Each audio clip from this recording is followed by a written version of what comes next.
ಮಂಗಳವರ ಶರಣು ವಂದೇ ಓಂಕಾರ ಚಾಮರಕರ್ಣನೆ ಶಂಕರ ಸುತ ಶರಣು ವಿನಾಯಕ ಮಂಗಳವರ ಶರಣು ಮಧುರು ಗಣಪತಿ ಶರಣು ಗಣಪತಿ ಕುಂಭಾಸಿ ಗಣಪತಿ ಶರಣು ಅಟಿಯಕಡಿ ಗಣಪತಿ ಇಡಗುಂದಿ ಗಣಪತಿ ಜೋಕರ್ಣ ಗಣಪತಿ ಶರಣು ಮಧುರು ಗಣಪತಿ ಶರಣು ಗಣಪತಿ ಕುಂಭಾಸಿ ಗಣಪತಿ ಶರಣು ಅಟಿಯಕಡಿ ಗಣಪತಿ ಇಡಗುಂದಿ ಗಣಪತಿ ಗೋಕರ್ಣ ಗಣಪತಿ ಶರಣು ವಂದೇ ಓಂಕಾರ ಚಾಮರಕರ್ಣನೆ ಶಂಕರ ಸುತ ಶರಣು ವಿನಾಯಕ ಮಂಗಳವರ ಶರಣು. ಈಗ ವೇದಿಕೆಯಲ್ಲಿರುವಂತಹ ಅತಿಥಿ ಅಭ್ಯರ್ಥಿಗಳನ್ನ ಪ್ರೀತಿಯಿಂದ ಸ್ವಾಗತಿಸಲಿದ್ದಾರೆ. ದಕ್ಷಿಣ ಕನ್ನಡ ಜಿಲ್ಲೆಯ ಪ್ರಾರಂಭದಲ್ಲಿ ಧರ್ಮಸ್ಥಳದ ಭಗವಾನ್ ಮಂಜುನಾಥ ಸ್ವಾಮಿಯನ್ನು ನೆರವೇರಿಕೆ ಮಾಡಿಕೊಳ್ಳುವುದನ್ನ ಮಂಗಳಾದೇವಿಯನ್ನು ಹಾಗೂ ಗೋಕರ್ಣೇಶ್ವರನ ಮನಸ್ಸಾರ ಸ್ಮರಿಸಿಕೊಳ್ತಾ ಈ ಭಾಗದ ಎಲ್ಲ ದೈವ ದೇವರುಗಳನ್ನ ಪ್ರಾರಂಭದಲ್ಲಿ ನೆರವೇರಿಕೆ ಮಾಡಿಕೊಳ್ಳುತ್ತಾ ವಿಶೇಷವಾಗಿ ಇವತ್ತು ಶ್ರೀ ಕ್ಷೇತ್ರ ಧರ್ಮಸ್ಥಳ ಗ್ರಾಮಾಂತರ ಯೋಜನೆ ರಾಜ್ಯದಾದ್ಯಂತ ಅಭಿಯಾನದ ರೂಪದಲ್ಲಿ ನಡೆಯುತ್ತಿರುವಂತಹ ಲಾಭಾಂಶ ವಿತರಣಾ ಕಾರ್ಯಕ್ರಮದ ಮಂಗಳೂರು ತಾಲೂಕಿನ ಈ ಉದ್ಘಾಟನಾ ಕಾರ್ಯಕ್ರಮವನ್ನು ನಾವು ಇವತ್ತು ಆಯೋಜನೆ ಮಾಡಿಕೊಂಡಿದ್ದೇವೆ. ಧರ್ಮಸ್ಥಳದ ಧರ್ಮಾಧಿಕಾರಿ ಪೂಜ್ಯ ವೀರೇಂದ್ರ ಹೆಗ್ಡೆ ಅವರ ಆಶೀರ್ವಾದವನ್ನ ಈ ಸಂದರ್ಭದಲ್ಲಿ ಬೇಡಿಕೊಳ್ಳುತ್ತಾ 2002ನೇ ಇಸ್ವಿಯಲ್ಲಿ ಮಂಗಳೂರು ತಾಲೂಕಿನಲ್ಲಿ ಆರಂಭಗೊಂಡಂತ ಪ್ರಗತಿ ಬಂಧು ಸ್ವಸಹಾಯ ಸಂಘಗಳು 18 ವರ್ಷಗಳಿಂದ ನಿರಂತರವಾಗಿ ಮಂಗಳೂರು ತಾಲೂಕಿನ ಹಳ್ಳಿ ಮೂಲೆ ಮೂಲೆಗಳಲ್ಲಿ ನಡೆಯುತ್ತಿರುವಂತಹ ವಿಚಾರ ನಮಗೆಲ್ಲ ಗೊತ್ತಿರುವಂತಹ ವಿಚಾರ. ಕಳೆದ ವರ್ಷ ಈ ವರ್ಷ ಕಷ್ಟ ಕಾಲದಲ್ಲಿ ಕೊರೋನಾದಂತ ಮಹಾಮಾರಿ ರೋಗದಂತ ಈ ಕಷ್ಟ ಕಾಲದಲ್ಲಿ ನಾವಿರುವಂತಹ ಈ ಒಂದು ಸಂದರ್ಭವನ್ನು ಗಮನಿಸಿಕೊಂಡು ಧರ್ಮಸ್ಥಳದ ಧರ್ಮಾಧಿಕಾರಿ ಪೂಜ್ಯ ವೀರೇಂದ್ರ ಹೆಗ್ಡೆ ಅವರು ನಮ್ಮ ಪ್ರಗತಿ ಬಂಧು ಸ್ವಸಹಾಯ ಸಂಘಗಳಲ್ಲಿ ಸೇರಿಕೊಂಡಿರುವಂತಹ ಸದಸ್ಯರು ಅವರು ಮಾಡಿದಂತ ವ್ಯವಹಾರದ ಮೇಲೆ ಅವರಿಗೆ ಏನಾದರೂ ಈ ಕಷ್ಟ ಕಾಲದಲ್ಲಿ ಉಪಕಾರ ಮಾಡುವಂತ ಕೆಲಸ ಆಗಬೇಕೆನ್ನುವಂತ ಉದ್ದೇಶದಿಂದ ಅವರ ಸಂಘಗಳಿಗೆ ಬಂದಿರುವಂತಹ ಲಾಭಾಂಶ ವಿತರಣಾ ಕಾರ್ಯಕ್ರಮವನ್ನ ಜುಲೈ 1ನೇ ತಾರೀಕಿಂದ ಜುಲೈ 30 ತಾರೀಕಿನ ಒಳಗಡೆ ಎಲ್ಲ ಸದಸ್ಯರಿಗೆ ಕೈಗೆ ಮುಟ್ಟಬೇಕೆನ್ನುವಂತ ಒಂದು ಸಂದೇಶವನ್ನ ಪೂಜ್ಯ ಕಾವಂತರ ಸಂದೇಶದ ಆಧಾರದ ಮೇಲೆ ಅವರ ಲೆಕ್ಕಾಚಾರವನ್ನು ಮಾಡಿ ಇವತ್ತು ದಕ್ಷಿಣ ಕನ್ನಡ ಜಿಲ್ಲೆಯಾದ್ಯಂತ ಕರ್ನಾಟಕ ರಾಜ್ಯದಾದ್ಯಂತ ಈ ಲಾಭಾಂಶ ವಿತರಣಾ ಕಾರ್ಯಕ್ರಮವನ್ನು ನಾವು ಮಾಡ್ತಾ ಇದ್ದೇವೆ. ಈ ಸಂದರ್ಭದಲ್ಲಿ ಒಂದು ಸಣ್ಣ ಕಾರ್ಯಕ್ರಮವನ್ನು ಆಯೋಜನೆ ಮಾಡಿಕೊಂಡು ಈ ಕಾರ್ಯಕ್ರಮದ ಮೂಲಕ ಸದಸ್ಯರಿಗೆ ವಿತರಣೆ ಆಗಬೇಕೆನ್ನುವಂತ ಉದ್ದೇಶದಿಂದ ನಮ್ಮ ಮಂಗಳೂರಿನ ಇವತ್ತು SDM ವಿದ್ಯಾಸಂಸ್ಥೆಯ ಈ ಒಂದು ಸಭಾಂಗಣದಲ್ಲಿ ಈ ಕಾರ್ಯಕ್ರಮವನ್ನು ಆಯೋಜನೆ ಮಾಡಿಕೊಂಡಿದ್ದೇವೆ. ಈ ಕಾರ್ಯಕ್ರಮದಲ್ಲಿ ನಮ್ಮ ಉಸ್ತುವಾರಿ ಸಚಿವರು ಸಜ್ಜನಿಕೆಯ ಸಚಿವರನ್ನ ಕರೆದು ಅದರ ಒಟ್ಟಿಗೆ ಈ ವರ್ಷ ಉಡುಪಿ ಮತ್ತು ದಕ್ಷಿಣ ಕನ್ನಡ ಜಿಲ್ಲೆಯಲ್ಲಿ ಹಡಿಲು ಭೂಮಿ ಏನಿದೆ ಅದೆಲ್ಲವೂ ಭತ್ತದ ಕೃಷಿ ಆಗಬೇಕೆನ್ನುವಂತ ಒಂದು ದೊಡ್ಡ ಆಂದೋಲನವನ್ನು ಮಾಡಿ ಈ ವರ್ಷದಲ್ಲಿ ಎಲ್ಲ ಹಡಿಲು ಭೂಮಿಗಳು ಭತ್ತದ ಕೃಷಿ ಆಗುತ್ತಿರುವಂತಹ ಒಂದು ಕನಸನ್ನು ಕಂಡುಕೊಂಡವರು ನಮ್ಮ ಜಿಲ್ಲೆಯ ಉಸ್ತುವಾರಿ ಸಚಿವರು ಇವತ್ತು ಕೋಟ ಶ್ರೀನಿವಾಸ ಪೂಜಾರಿ ಅವರ ಮೂಲಕ ಈ ಕಾರ್ಯಕ್ರಮ ಆಗಬೇಕೆನ್ನುವಂತ ಒಂದು ಮಾದಾಕ್ಷೆಯನ್ನು ಇಟ್ಟುಕೊಂಡು ಅವರ ಮೂಲಕ ಈ ಕಾರ್ಯಕ್ರಮವನ್ನು ಇವತ್ತು ಚಾಲನೆ ಕೊಟ್ಟಿದ್ದೇವೆ. ಈ ಕಾರ್ಯಕ್ರಮದಲ್ಲಿ ಉಪಸ್ಥಿತರಿದ್ದು ಈ ಜಿಲ್ಲೆಯಾದ್ಯಂತ ಲಾಭಾಂಶ ವಿತರಣೆ ಕಾರ್ಯಕ್ರಮಕ್ಕೆ ಚಾಲನೆ ಕೊಡುವಂತ ನಮ್ಮ ಗೌರವಾನ್ವಿತ ಸಚಿವರನ್ನ ಗೌರವಾನ್ವಿತ ಕೋಟ ಶ್ರೀನಿವಾಸ ಪೂಜಾರಿ ಅವರನ್ನ ಧರ್ಮಸ್ಥಳ ಗ್ರಾಮಾಂತರ ಯೋಜನೆ ಪರವಾಗಿ ಹಾಗೂ ಎಲ್ಲ ಸದಸ್ಯರ ಪರವಾಗಿ ಪ್ರೀತಿಪೂರ್ವಕವಾಗಿ ಅವರನ್ನು ಈ ಕಾರ್ಯಕ್ರಮಕ್ಕೆ ಸ್ವಾಗತ ಮಾಡ್ತಾ ಇದ್ದೇನೆ. ಎಲ್ಲ ಜನರ ಮನ ವಿಶ್ವಾಸಗಳು ಗೆದ್ದಿರುವಂತ ನಮ್ಮ ಮಂಗಳೂರು ತಾಲೂಕಿನ ಶಾಸಕರು ಆಗಿರುವಂತ ಗೌರವಾನ್ವಿತ ವೇದವ್ಯಾಸ ಕಾಮತ್ರವರು ಕೂಡ ಇವತ್ತಿನ ಕಾರ್ಯಕ್ರಮದ ಉಪಸ್ಥಿತರಿದ್ದು ಲಾಭಾಂಶದ ಚೆಕ್ ಅನ್ನ ವಿತರಣೆ ಮಾಡಲಿಕ್ಕಿದ್ದಾರೆ.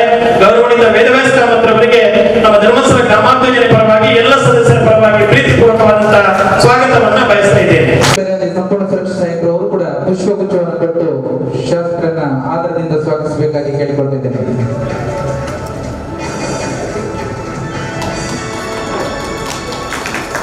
ಚಪ್ಪಾಳೆಯೊಂದಿಗೆ ಅವರನ್ನು ಸ್ವಾಗತಿಸಬೇಕಾಗಿ ವಿನಂತಿಸ್ತಾ ಇದ್ದೇನೆ.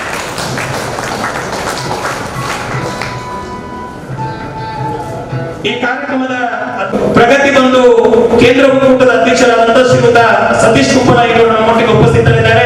ಅವರಿಗೂ ಕೂಡ ಪ್ರೀತಿಪೂರ್ವಕವಾದಂತಹ ಸ್ವಾಗತವನ್ನ ಬಯಸ್ತಾ ಇದ್ದೇನೆ. ಶ್ರೀ ಕ್ಷೇತ್ರ ಧರ್ಮಸ್ಥಳ ಗ್ರಾಮಾಂತರ ಯೋಜನೆ ಇಡೀ ರಾಜ್ಯದ ಹಣಕಾಸು ವಿಭಾಗದ ನಿರ್ವಹಣೆಯನ್ನು ಮಾಡಿಕೊಂಡು ನಮ್ಮೆಲ್ಲ ಸಿಬ್ಬಂದಿಗಳಿಗೆ ಹಾಗೂ ಎಲ್ಲ ಸಂಘದ ಸದಸ್ಯರಿಗೆ ಕಾಲಕಾಲಕ್ಕೆ ಸೂಕ್ತವಾದಂತಹ ಮಾಹಿತಿ ಮಾರ್ಗದರ್ಶನ ನೀಡುತ್ತಿರುವವರು ನಮ್ಮ ಹಣಕಾಸು ವಿಭಾಗದ ಪ್ರಾದೇಶಿಕ ನಿರ್ದೇಶಕರು ಹಿರಿಯರು ಗೌರವಾನ್ವಿತ ಶಾಂತರಾಮ ಪೈ ಸರ್ ಅವರು ನಮ್ಮೊಟ್ಟಿಗೆ ಈ ಕಾರ್ಯಕ್ರಮದಲ್ಲಿ ಉಪಸ್ಥಿತರಿದ್ದು ನಮಗೆ ಮಾರ್ಗದರ್ಶನ ಕೊಡಲಿಕ್ಕಿದ್ದಾರೆ. ಗೌರವಾನ್ವಿತ ಶಾಂತರಾಮ ಪೈ ಸರ್ ಅವರಿಗೆ ಕೂಡ ಮಂಗಳೂರು ತಾಲೂಕಿನ ಎಲ್ಲ ಪ್ರಗತಿ ಬಂಧು ಸ್ವಸಹಾಯ ಸಂಘಗಳ ಪರವಾಗಿ ಪ್ರೀತಿಪೂರ್ವಕವಾದಂತಹ ಸ್ವಾಗತವನ್ನು ಬಯಸ್ತಾ ಇದ್ದೇನೆ.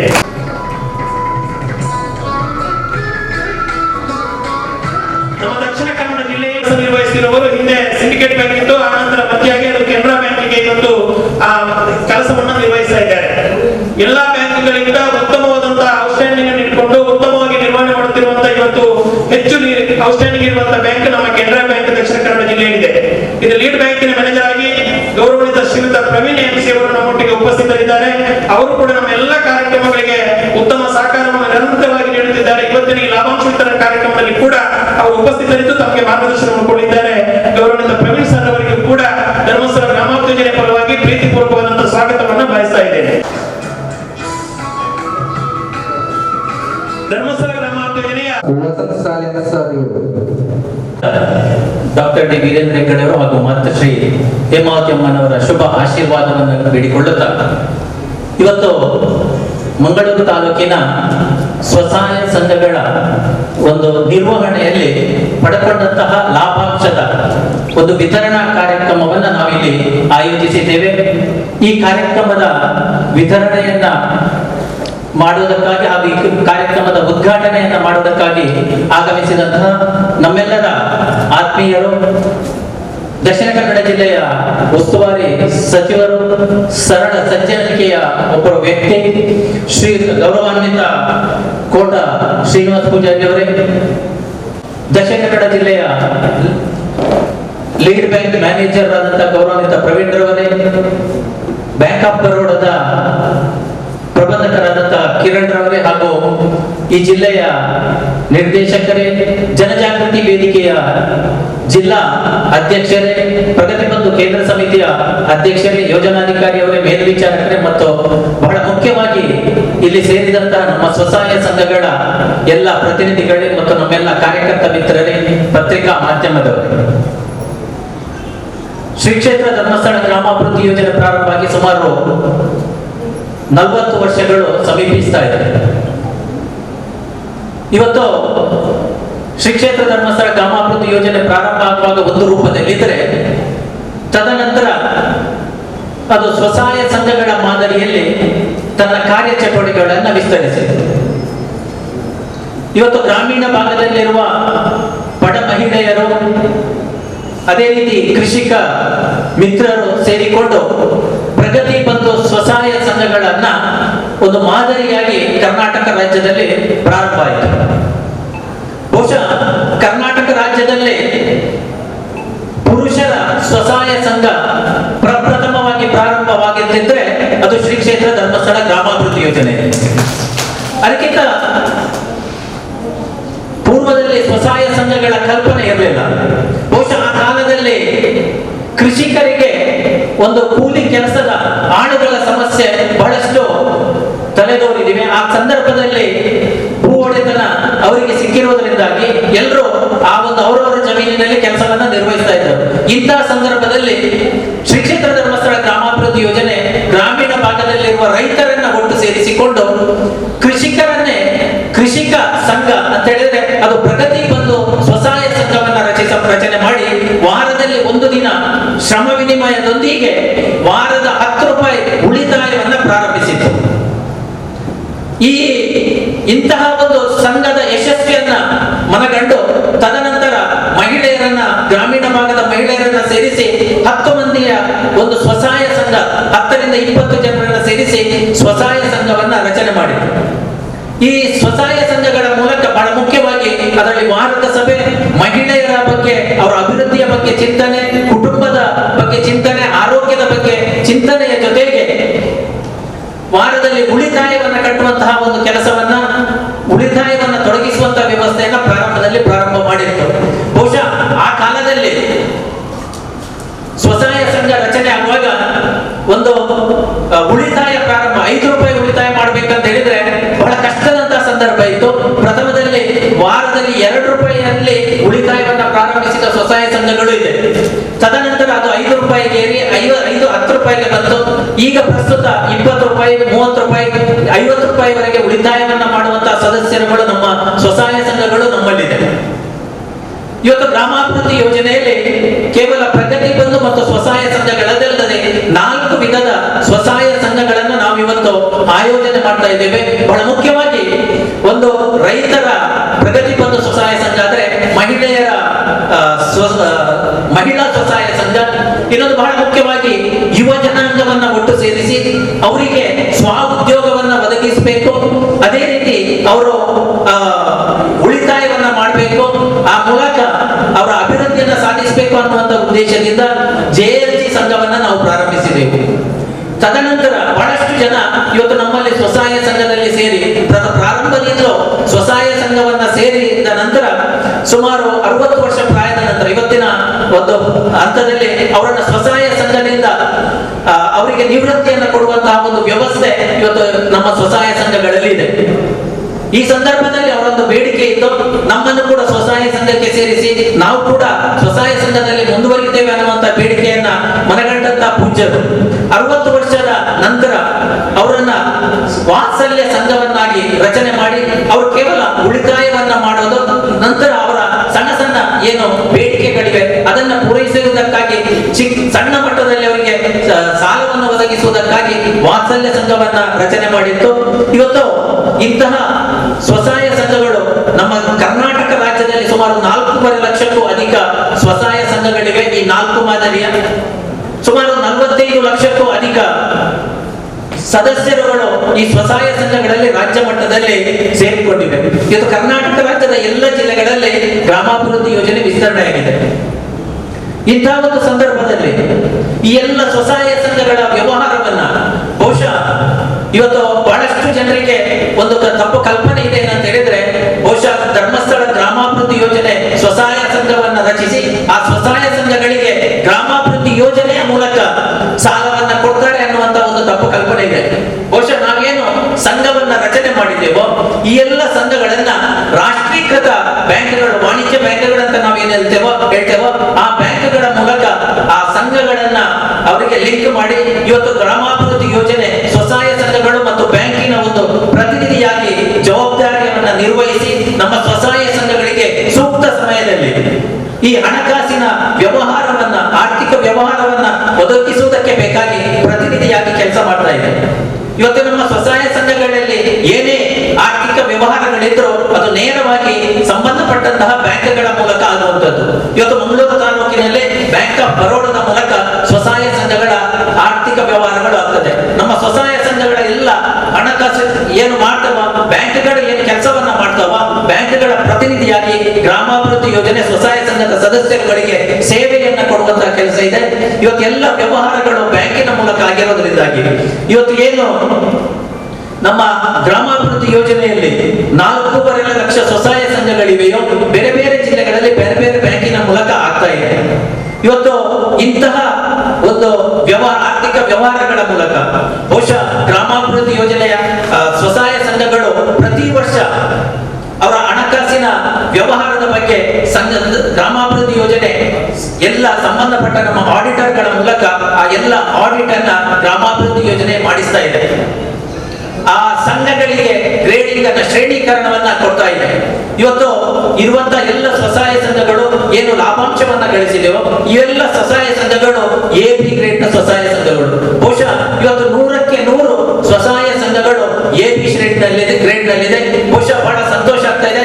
ಎಲ್ಲ ಸ್ವಸಹಾಯ ಸಂಘಗಳು ಇವತ್ತು ಬಹಳ ಗುಣಮಟ್ಟದ ಒಂದು ವ್ಯವಹಾರವನ್ನ ಸಂಘಗಳಲ್ಲಿ ಮಾಡ್ತಾ ಇದೆ. ಆ ಗುಣಮಟ್ಟದ ವ್ಯವಹಾರವನ್ನ ಮಾಡಿದ್ರಿಂದಾಗಿ ಅವರ ಈ ವ್ಯವಹಾರದ ಮೇಲೆ ಅವರು ಲಾಭವನ್ನ ಗಳಿಸಲಿಕ್ಕೆ ಸಾಧ್ಯತೆ ಆಗಿದೆ. ಇವತ್ತು ಬ್ಯಾಂಕ್ಗಳಲ್ಲಿ ಸ್ವಸಹಾಯ ಸಂಘಗಳ ಹೆಸರಲ್ಲಿ ಉಳಿತಾಯ ಖಾತೆ ಇರುವುದಿಲ್ಲ, ಬದಲಾಗಿ ಸಾಲದ ಖಾತೆ ಇರ್ತದೆ. ಆ ಸ್ವಸಹಾಯ ಸಂಘಗಳಿಗೆ ಬ್ಯಾಂಕಿನವರು ವರ್ಷಕ್ಕೆ 3 ತಿಂಗಳಿಗೆ 6 ತಿಂಗಳಿಗೆ 1.5 ವರ್ಷಕ್ಕೆ DP ಅನ್ನ ಫಿಕ್ಸ್ ಮಾಡಿ ಆ ಮೊತ್ತವನ್ನ ಸಂಘಗಳಿಗೆ ಕೊಡ್ತಾರೆ. ಆ ಸಂಘದ ಮೂಲಕ ವ್ಯವಹಾರಗಳು ಆಗ್ತದೆ. ಇವತ್ತು ನಮ್ಮ ಮಂಗಳೂರು ತಾಲೂಕಿನಲ್ಲಿ ಸುಮಾರು 2300 ಸ್ವಸಹಾಯ ಸಂಘಗಳಿವೆ. ಸುಮಾರು 4,90,00,000 ಲಾಭಾಂಶವನ್ನ ನಮ್ಮ ಮಂಗಳೂರು ತಾಲೂಕಿನ ಸ್ವಸಹಾಯ ಸಂಘದ ಸದಸ್ಯರುಗಳು ಪಡ್ಕೊಂಡಿದ್ದಾರೆ ಅನ್ನೋದನ್ನ ಹೇಳಲಿಕ್ಕೆ ಬಹಳ ಸಂತೋಷ ಪಡ್ತಾ ಇದ್ದೇನೆ.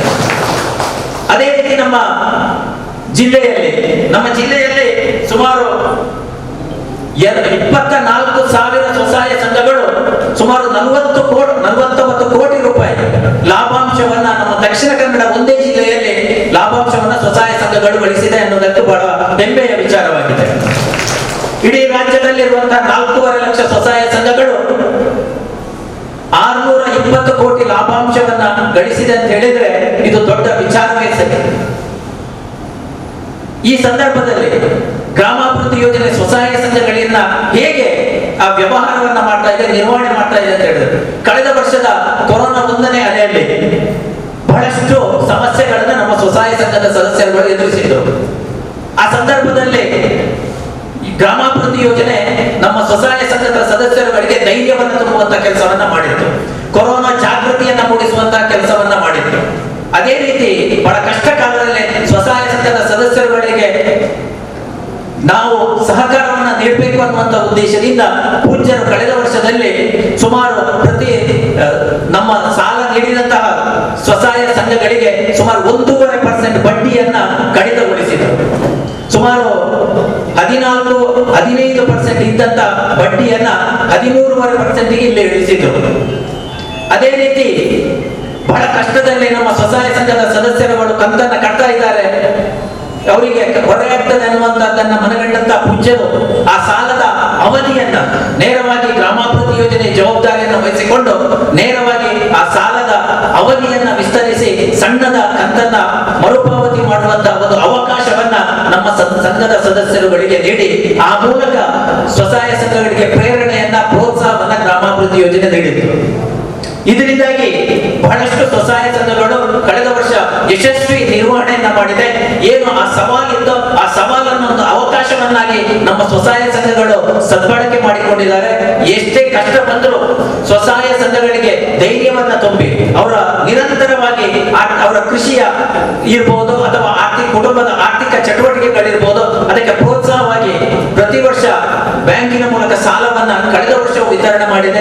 ಪ್ರತಿಯೊಬ್ಬ ಸದಸ್ಯರು ಅದನ್ನ ಧೈರ್ಯದಿಂದ ತಗೊಂಡು ಅದನ್ನು ಉತ್ತಮ ರೀತಿಯಲ್ಲಿ ಮರುಪಾವತಿ ಮಾಡಿಸಿಕೊಂಡು ಬಂದಿದೆ. ಬಹುಶಃ ಈ ಎಲ್ಲ ಬಹಳ ಉತ್ತಮವಾದ ನಿರ್ವಹಣೆಯನ್ನು ಮಾಡಿದ್ದಕ್ಕಾಗಿ ಇವತ್ತು ಲಾಭಾಂಶ ಬಂದಿದೆ. ಇದಲ್ಲದೆ ಪ್ರಗತಿ ರಕ್ಷಾ ಪ್ರತಿಯೊಬ್ಬ ಸಾಲಕ್ಕೂ ಏನೇ ಕಷ್ಟ ಸಂದರ್ಭದಲ್ಲಿ ಅವರು ಮೃತಪಟ್ಟಾಗ ಆ ಸಾಲದ ಮರುಪಾವತಿ ಆ ಕುಟುಂಬಕ್ಕೆ ಕಷ್ಟ ಆಗ್ತದೆ ಅನ್ನುವಂತ ಉದ್ದೇಶದಿಂದ LIC ಯೊಂದಿಗೆ ಒಡಂಬಡಿಕೆಯನ್ನ ಮಾಡಿ ಪ್ರಗತಿ ರಕ್ಷಾ ಕವಚ ಅನ್ನುವಂತ ಒಂದು ಇನ್ಶೂರೆನ್ಸ್ ಅನ್ನ ವ್ಯವಸ್ಥೆಯನ್ನ ಅದಕ್ಕೆ ಪೂರೈಸಿತು. ಯಾವುದೇ ಒಬ್ಬ ವ್ಯಕ್ತಿ ಅಥವಾ ವಿನಿಯೋಗದಾರ ಮೃತಪಟ್ಟಲ್ಲಿ ಅವನಿಗೆ ಇನ್ಶೂರೆನ್ಸ್ ಮಾಡಿಸಿ ಆ ಸಂದರ್ಭದಲ್ಲಿ ಆ ಮೊತ್ತವನ್ನ ಇನ್ಶೂರೆನ್ಸ್ ಕಂಪನಿಯಿಂದ ಭರಿಸುವಂತಹ ಒಂದು ವ್ಯವಸ್ಥೆಯನ್ನ ಮಾಡಿ ಬಹಳಷ್ಟು ಜನರು ಇದರ ಪ್ರಯೋಜನವನ್ನ ಪಡ್ಕೊಂಡ್ರು. ಪ್ರತಿ ವರ್ಷ ಇದರ ರಿನಿವಲ್ ಅನ್ನ ಮಾಡ್ತಾ ಇದೆ. ಈ ಒಂದು ಕಾರ್ಯಕ್ರಮದ ಮೂಲಕ ಇವತ್ತು ಯಶಸ್ವಿಯಾಗಿ ನಮ್ಮ ಸ್ವಸಹಾಯ ಸಂಘದ ಸದಸ್ಯರುಗಳು ಇದರ ಒಂದು ನಿರ್ವಹಣೆಯನ್ನ ಮಾಡ್ತಾ ಇದ್ದಾರೆ. ಈ ವರ್ಷ ಕೊರೋನಾದ 2ನೇ ಅಲೆ ಸಂದರ್ಭದಲ್ಲಿ ಪೂಜ್ಯರು ಇಲಾಖೆಗಳಿಗೆ ಸಂಬಂಧಪಟ್ಟಂತಿರ್ಬೋದು ಅಥವಾ ಬಡವರಿಗೆ ಸಂಬಂಧಪಟ್ಟಾಗಿರ್ಬೋದು ಬೇರೆ ಬೇರೆ ಸಹಾಯವನ್ನ ಮಾಡುವುದರ ಜೊತೆಗೆ ನಮ್ಮ ಸ್ವಸಹಾಯ ಸಂಘದ ಸದಸ್ಯರುಗಳಿಗೆ ಲಾಭಾಂಶವನ್ನ ವಿತರಣೆ ಮಾಡಬೇಕು ಅನ್ನುವಂತ ಉದ್ದೇಶದಿಂದ ಈ ವರ್ಷ ಪ್ರಥಮದಲ್ಲೇ ಲಾಭಾಂಶದ ಲೆಕ್ಕಾಚಾರವನ್ನ ಮಾಡಿದ್ರು. ಆ ಮೂಲಕ ಲಾಭಾಂಶ ವಿತರಣೆಯ ಘೋಷಣೆಯನ್ನ ಮಾಡಿದ್ರು.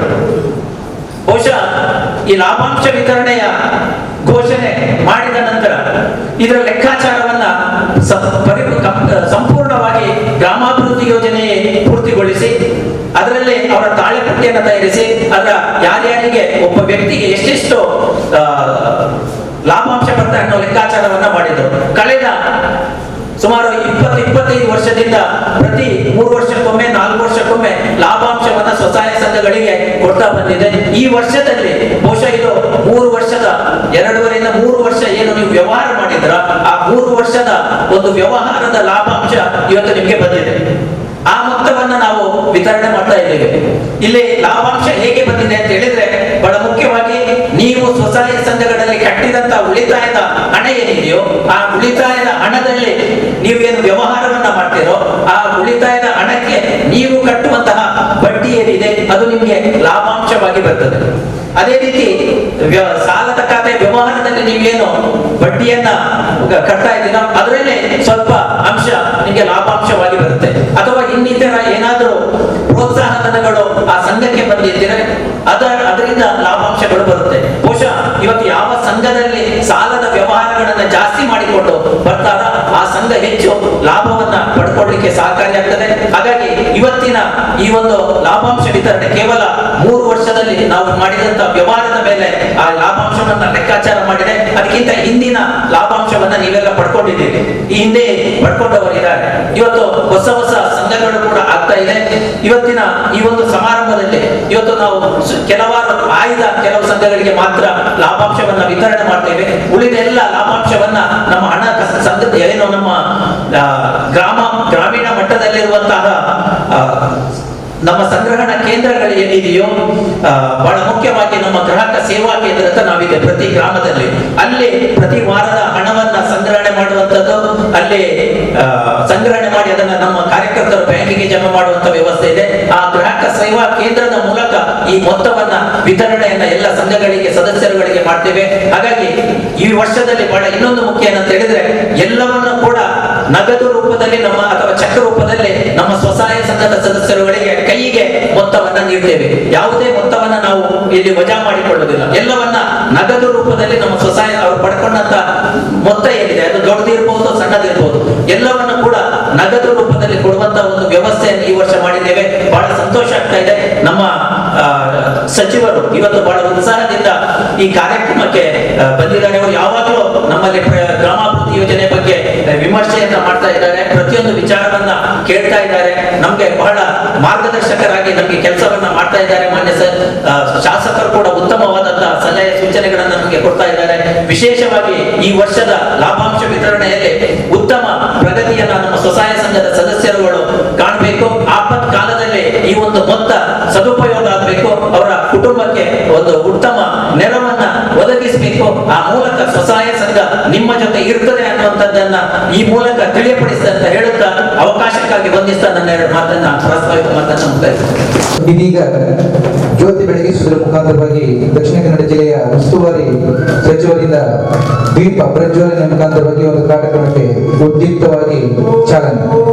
ಓಂ ಮಸತೋ ಮಾ ಸದ್ಗಮಯ ತಮಸೋ ಮಾ ಜ್ಯೋತಿರ್ಗಮಯ ಪ್ರಜ್ಯೋತ್ಮಾ ಅಮೃತಂಗಮಯ. ಓಂ ಶಾಂತಿ ಶಾಂತಿ ಶಾಂತಿ.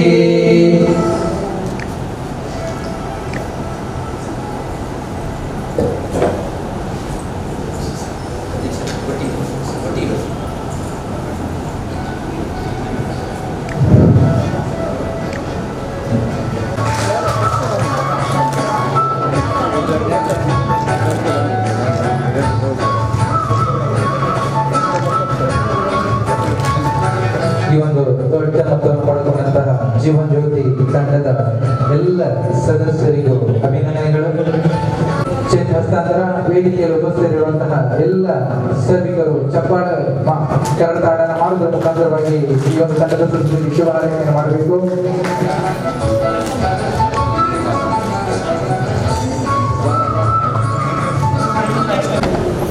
ಪೂಜ್ಯ ವೀರೇಂದ್ರ ಹೆಗ್ಗಡೆ ಅವರು ನಮ್ಮ ರಾಜಧಾನಿಗೆ ಬಂದಿದ್ದರು, ಬೆಂಗಳೂರಿಗೆ. ಅವರ ಒಂದು ಸುದ್ದಿ ಕೇಳಿ ನಾನು ಹೋಗಿದ್ದೆ. ಅವರು ಉಳ್ಕೊಂಡಿರುವಂತಹ ಪ್ರದೇಶಕ್ಕೆ ಹೋದಾಗ ನಮ್ಮ ಸರ್ಕಾರ ಮಾಡುವಂಥ ಯೋಚನೆಗಳು ಗ್ರಾಮೀಣಾಭಿವೃದ್ಧಿಯ ಪರಿಕಲ್ಪನೆಗಳು ನಮ್ಮ ದೇವಸ್ಥಾನವನ್ನು ಸುಂದರವಾಗಿಡಲಿಕ್ಕೆ, ಸ್ವಚ್ಛವಾಗಿಡಲಿಕ್ಕೆ, ಯಾವುದೇ ಸಮಸ್ಯೆಗಳಿಲ್ಲದೆ ಸಮಾಜದ ಬದುಕನ್ನು ಕಟ್ಟಿಕೊಡುವಂಥ ಒಂದು ಕೇಂದ್ರವಾಗಿ ದೇವಸ್ಥಾನ ನಿರ್ಮಾಣ ಆಗ್ಬೋದು ಹೇಗೆ ಅನ್ನೋದ್ರ ಬಗ್ಗೆ ಅನುಭವ ಪಡೆಯುವ ದೃಷ್ಟಿಯಿಂದ ಅವ್ರ ಜೊತೆ ಸುಮಾರು 1 ಗಂಟೆಗಳ ಕಾಲ ಚರ್ಚೆ ಮಾಡಿದ್ದೆ. ನಮ್ಮಲ್ಲಿ ದಕ್ಷಿಣ ಕನ್ನಡ ಜಿಲ್ಲೆಯಲ್ಲಿ ಹುಟ್ಟಿ ಬೆಳೆದ ಶೋಭಾ ಕರಂದ್ಲಾಜೆ ಅವರು ಉಡುಪಿ ಮತ್ತು ಚಿಕ್ಕಮಗಳೂರಿನ ಲೋಕಸಭಾ ಸದಸ್ಯರಾಗಿ 2ನೇ ಅವಧಿಗೆ ಆಗ್ತಿರುವಾಗಲೇ ಪ್ರಧಾನಮಂತ್ರಿ ನರೇಂದ್ರ ಮೋದಿಯವರು ಅವ್ರನ್ನ ಕರೆದು ಕೇಂದ್ರ ಸಚಿವರನ್ನಾಗಿ ಮಾಡ್ತಾರೆ ಕೃಷಿ ಇಲಾಖೆಗೆ. ಶೋಭಾ ಕರಂದ್ಲಾಜೆ ಅವರು ಪೂಜ್ಯ ಕಾವಂದ್ರಿಗೆ ದೂರವಾಣಿ ಮೂಲಕ ಸಂಪರ್ಕ ಮಾಡಿ, ನಿಮ್ಮ ಆಶೀರ್ವಾದ ಇರಲಿ, ನಮಗೆ ನಿಮ್ಮ ಮಾರ್ಗದರ್ಶನ ಬೇಕು ಅಂತ ಹೇಳ್ತಾರೆ. ಇದನ್ನೆಲ್ಲ ಯಾಕೆ ಉಲ್ಲೇಖ ಮಾಡಬೇಕಾಯಿತು ಅಂದರೆ, ಈ ರಾಜ್ಯದಲ್ಲಿ, ದೇಶದಲ್ಲಿ ಪರಮ ಪೂಜ್ಯರಾದಂಥ ವೀರೇಂದ್ರ ಹೆಗ್ಗಡೆಯವರ ಆದರ್ಶಗಳನ್ನು ಮತ್ತು ಯೋಚನೆಗಳನ್ನು, ಅಭಿವೃದ್ಧಿಗಳನ್ನು ಗಮನದಲ್ಲಿಟ್ಟುಕೊಂಡು ವೀರೇಂದ್ರ ಹೆಗ್ಗಡೆಯವರ ಅನುಭವಗಳನ್ನು ನಮ್ಮ ರಾಜ್ಯ ಸರ್ಕಾರವೂ ಕೇಳುತ್ತೆ, ನಮ್ಮ ಕೇಂದ್ರ ಸರ್ಕಾರವೂ ಕೇಳುತ್ತೆ. ಹಾಗಾಗಿ ದೇಶಕ್ಕೆ ರಾಜ್ಯಕ್ಕೆ ಮಾರ್ಗದರ್ಶನ ಕೊಡಬಹುದಾದಂಥ ದೊಡ್ಡ ಎತ್ತರದ ಸ್ಥಾನದಲ್ಲಿರುವಂಥ ಪರಮ ಪೂಜ್ಯ ಹೆಗ್ಗಡೆ ಅವರು ಹುಟ್ಟುಹಾಕಿದಿರುವಂಥ ಅನೇಕ ಸಂಸ್ಥೆಗಳು, ಅವರ ಆರೋಗ್ಯ, ಶಿಕ್ಷಣ, ಬ್ಯಾಂಕಿಂಗ್ ವ್ಯವಸ್ಥೆಗಳು, ಸ್ವಸಹಾಯ ಸಂಘಗಳು, ಬೇರೆ ಬೇರೆ ಮದ್ಯಪಾನ ನಿಷೇಧಕ್ಕೆ ಚಳುವಳಿಗೆ ಸಂಬಂಧಪಟ್ಟಂತೆ ಅವರ ಜನಜಾಗೃತಿ ಯೋಜನೆಗಳು, ಇವೆಲ್ಲವೂ ಕೂಡ ಸಮಾಜದಲ್ಲಿ ಅನೇಕ ಬದಲಾವಣೆಗಳು ತರ್ತಾ ಇದೆ ಅನ್ನೋದೆಲ್ಲ ನಾವೆಲ್ಲ ಗಮನಿಸಿದ್ದೇವೆ. ಯಾವುದೋ ಕಾರಣಕ್ಕೆ ಮೊನ್ನೆ ಲಾಕ್ಡೌನ್ ಸಂದರ್ಭದಲ್ಲಿ ದಕ್ಷಿಣ ಕನ್ನಡ ಜಿಲ್ಲೆಯ ಉಸ್ತುವಾರಿ ಮಂತ್ರಿಯಾಗಿ ಅವರಿಗೆ ಒಂದು ವಿನಂತಿ ಮಾಡಿದ್ದೆ ಲಿಖಿತವಾಗಿ. ನಮ್ಮಲ್ಲಿ ಸಾಲ ಪಡೆದಂಥ ಅನೇಕರಿಗೆ ಮರುಪಾವತಿ ಮಾಡಲಿಕ್ಕೆ ಕಷ್ಟ ಆಗ್ತಾ ಇದೆ. ಯಾಕಂದರೆ ಮನೆಯಿಂದ ಹೊರಗೆ ಹೋಗಲಿಕ್ಕೆ ಸಾಧ್ಯ ಇಲ್ಲ, ಕೂಲಿ ಮಾಡೋರಿಗೆ ಕೂಲಿ ಇಲ್ಲ, ರಿಕ್ಷಾ ಚಾಲಕರಿಗೆ ರಿಕ್ಷಾ ನಡೆಸಲಿಕ್ಕೆ ಸಾಧ್ಯ ಇಲ್ಲ, ವ್ಯವಹಾರವಂತೂ ಸಂಪೂರ್ಣ ಬಂದಾಗಿ ಹೋಗುವಂಥ ಪರಿಸ್ಥಿತಿಗಳಿದೆ. ಹೋಟೆಲ್ ಇಟ್ಕೊಂಡವರು, ಬೀಡಾ ಅಂಗಡಿ ಇಟ್ಕೊಂಡವರು, ಸಣ್ಣ ಸಣ್ಣ ಕೆಲಸ ಮಾಡುವವರು ಬದುಕನ್ನು ನಡೆಸಲಿಕ್ಕೆ ಕಷ್ಟ ಆಗಿರುವಂಥ ಪರಿಸ್ಥಿತಿಯಲ್ಲಿ ಸಾಲ ವಸೂಲಿಯನ್ನು 3 ತಿಂಗಳ ಕಾಲ ಮುಂದುವರಿಸಬೇಕು ಅಂತ ನಾನು ಲಿಖಿತವಾಗಿ ನಮ್ಮ ಜಿಲ್ಲೆಯ ಪರವಾಗಿ ವಿನಂತಿ ಮಾಡಿದೆ. 3 ದಿವಸದಲ್ಲಿ ಪೂಜ್ಯ ಕಾವಂದರು ಒಂದು ಪತ್ರವನ್ನು ಬರೆದು ಯಾವ ಕಾರಣಕ್ಕೂ ಕೂಡ ಮತ್ತೊಮ್ಮೆ ವಸೂಲು ಮಾಡುವಂಥ ಇಚ್ಛೆಗೆ ನಮಗಿಲ್ಲ, ಈ 3 ತಿಂಗಳ ಅವಧಿಗೆ ಅವರ ಸಾಲ ವಸೂಲಿಯನ್ನು ಮುಂದೂಡಿ ಆದೇಶ ಮಾಡಿದ್ದೇನೆ ಅನ್ನುವಂಥ ಮಾತು ಹೇಳಿದ್ದಾರೆ. ಆ ಕಾರಣಕ್ಕೆ ಸರ್ಕಾರದ ಪರವಾಗಿ ಅವರಿಗೆ ಅಭಿನಂದನೆಗಳನ್ನು ಹೇಳಬೇಕು ಅಂತ ನನಗನ್ಸಿತ್ತು. ಒಂದು ದೊಡ್ಡ ವಿಶಿಷ್ಟವಾದಂಥ ಕಾರ್ಯಕ್ರಮವನ್ನು ವೀರೇಂದ್ರ ಹೆಗ್ಗಡೆ ಅವರು ಮತ್ತು ಅವರ ತಂಡ ಅಳವಡಿಸ್ಕೊಂಡು ಬರ್ತಾ ಇದೆ. ಕರ್ನಾಟಕ ರಾಜ್ಯದಲ್ಲಿರುವಂಥ ಅನೇಕ ಗ್ರಾಮೀಣ ಪ್ರದೇಶದಲ್ಲಿರುವಂಥ ಕುಡಿಯುವ ನೀರಿನ ಸಮಸ್ಯೆಗಳನ್ನು ನಾನು ಗಮನಿಸಿದ್ದೆ. ನಮ್ಮಲ್ಲಿ ಕಾಮಗಾರಿ ಮಾಡೋದಂತ ಹೇಳಿದರೆ ಅದು ಇಂಜಿನಿಯರಿಗೆ ಮತ್ತು ಗುತ್ತಿಗೆದಾರರಿಗೆ ಮಾತ್ರ ಸಂಬಂಧಪಟ್ಟದ್ದು ಅನ್ನುವಂಥ ಭಾವನೆಗಳು ಇವತ್ತು ವ್ಯಾಪಕವಾಗಿ ಬೆಳೀತಿರುವಂಥ ಕಾಲಘಟ್ಟದಲ್ಲಿ ಪೂಜ್ಯ ಕಾವಂದರು 1,000 ಕೆರೆಗಳನ್ನು ಅಭಿವೃದ್ಧಿ ಮಾಡಬೇಕು ಅಂತ ನಿರ್ಧಾರ ಮಾಡ್ತಾರೆ. ಭಾಳ ಚಿತ್ರದುರ್ಗ ಜಿಲ್ಲೆ ಯಾವುದೋ ಒಂದು ಹಳ್ಳಿಯಲ್ಲಿರುವಂಥ ಒಂದು ಕೆರೆಯ ಹೂಳೆತ್ತುವ ಕೆಲಸವನ್ನು ಗ್ರಾಮೀಣಾಭಿವೃದ್ಧಿ ಸಂಸ್ಥೆ ಮಾಡುತ್ತೆ.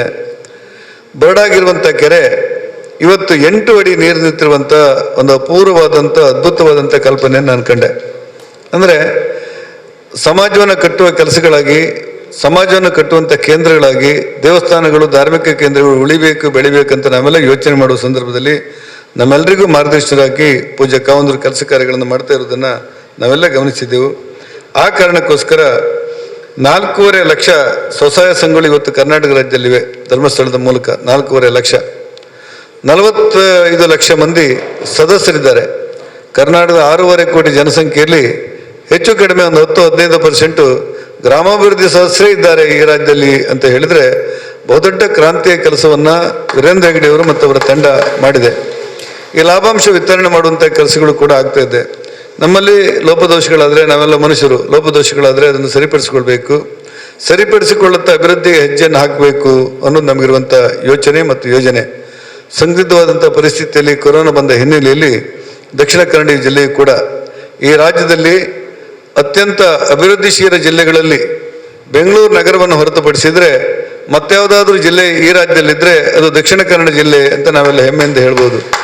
ಇಂಥ ಅಭಿವೃದ್ಧಿ ಪರಿಣಾಮಕಾರಿಯಾಗಿ ಕೆಲಸ ಮಾಡುತ್ತಿರುವಂಥ ಸಂದರ್ಭದಲ್ಲಿ ನಮಗೆ ಬಂದಿರುವಂಥ ಕೊರೋನಾದ ಸಮಸ್ಯೆ, ಅತ್ಯಂತ ಕಠಿಣವಾದಂಥ ಪರಿಸ್ಥಿತಿಗಳನ್ನು ನಾವು ಎದುರಿಸಬೇಕಾಯಿತು. ದಕ್ಷಿಣ ಕನ್ನಡ ಜಿಲ್ಲೆಯಲ್ಲಿ 8 ಮೆಡಿಕಲ್ ಕಾಲೇಜುಗಳಿವೆ. 60ಕ್ಕೂ ಹೆಚ್ಚು ಆಸ್ಪತ್ರೆಗಳಲ್ಲಿ ನಾವು ಕೊರೋನಾ ಚಿಕಿತ್ಸೆಗೋಸ್ಕರ ಶ್ರಮವನ್ನು ಪಡ್ತಾ ಇದ್ದೇವೆ. 60 ಆಸ್ಪತ್ರೆಗಳಲ್ಲಿ ನಮ್ಮ ಜಿಲ್ಲೆಯಲ್ಲಿ ಕೊರೋನಾ ಚಿಕಿತ್ಸೆಯನ್ನು ಕೊಡ್ತಾ ಇದ್ದೇವೆ.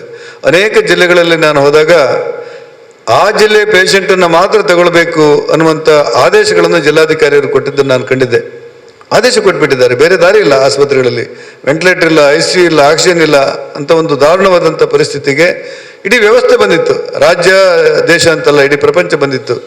ಅಂಥ ಸಂದರ್ಭದಲ್ಲಿ ನನಗಿರುವಂಥ ಸಮಾಧಾನ ಏನು ಅಂದರೆ, ನಾನು ವೇದವ್ಯಾಸ ಕಾಮತ್ ಶಾಸಕರಿಗೆ ಯಾಕೆ ಅಭಿನಂದನೆ ಹೇಳಬೇಕು ಅಂತ ಹೇಳಿದರೆ, ದಕ್ಷಿಣ ಕನ್ನಡ ಜಿಲ್ಲೆಯಲ್ಲಿರುವಂಥ ಒಬ್ಬನೇ ಒಬ್ಬ ಕೊರೋನಾ ಪೀಡಿತರು ಬೆಡ್ ಇಲ್ಲ ಅಂತೇಳಿ ಆಗಲಿ, ಆಕ್ಸಿಜನ್ ಇಲ್ವ ಅಂತೇಳಿ ಆಗಲಿ, ವೆಂಟಿಲೇಟರ್ ಇಲ್ಲ ಅಂತೇಳಿ ಆಗಲಿ, ರಾಜ್ಯದ 15 ಜಿಲ್ಲೆಗಳಿಂದ ಬರುವಂಥ ಪೇಷಂಟ್ಗಳನ್ನು ಸಂಗ್ರಹ ಮಾಡಿ, 15 ಜಿಲ್ಲೆಗಳಿಂದ ಕಾಸರಗೋಡು ಸೇರಿದರೆ ಮತ್ತೊಂದು ರಾಜ್ಯ ಸೇರಿಬಿಡುತ್ತೆ, 15 ಜಿಲ್ಲೆಗಳಲ್ಲಿ ಬಂದಿರುವಂಥ ಎಲ್ಲ ಪೇಷಂಟ್ಗಳನ್ನು ಸ್ವೀಕರಿಸಿ ಒಂದೇ ಒಂದು ಮೂಲಭೂತ ಅವಶ್ಯಕತೆ ತೊಂದರೆ ಇಲ್ಲದೆ ಕೊರೋನಾವನ್ನು ಒಂದು ಹಂತದವರೆಗೆ ತಗೊಂಡು ಹೋಗಿದ್ದೆ ನಮ್ಮ ಜಿಲ್ಲೆ ಅಂತ ಹೇಳಿದರೆ ಅದು ಪೂಜ್ಯ ಕಾವಂದ್ರ ಮತ್ತು ಎಲ್ಲರ ಆಶೀರ್ವಾದ ಅಂತ ನಾನು ತಿಳ್ಕೊಳ್ತೇನೆ.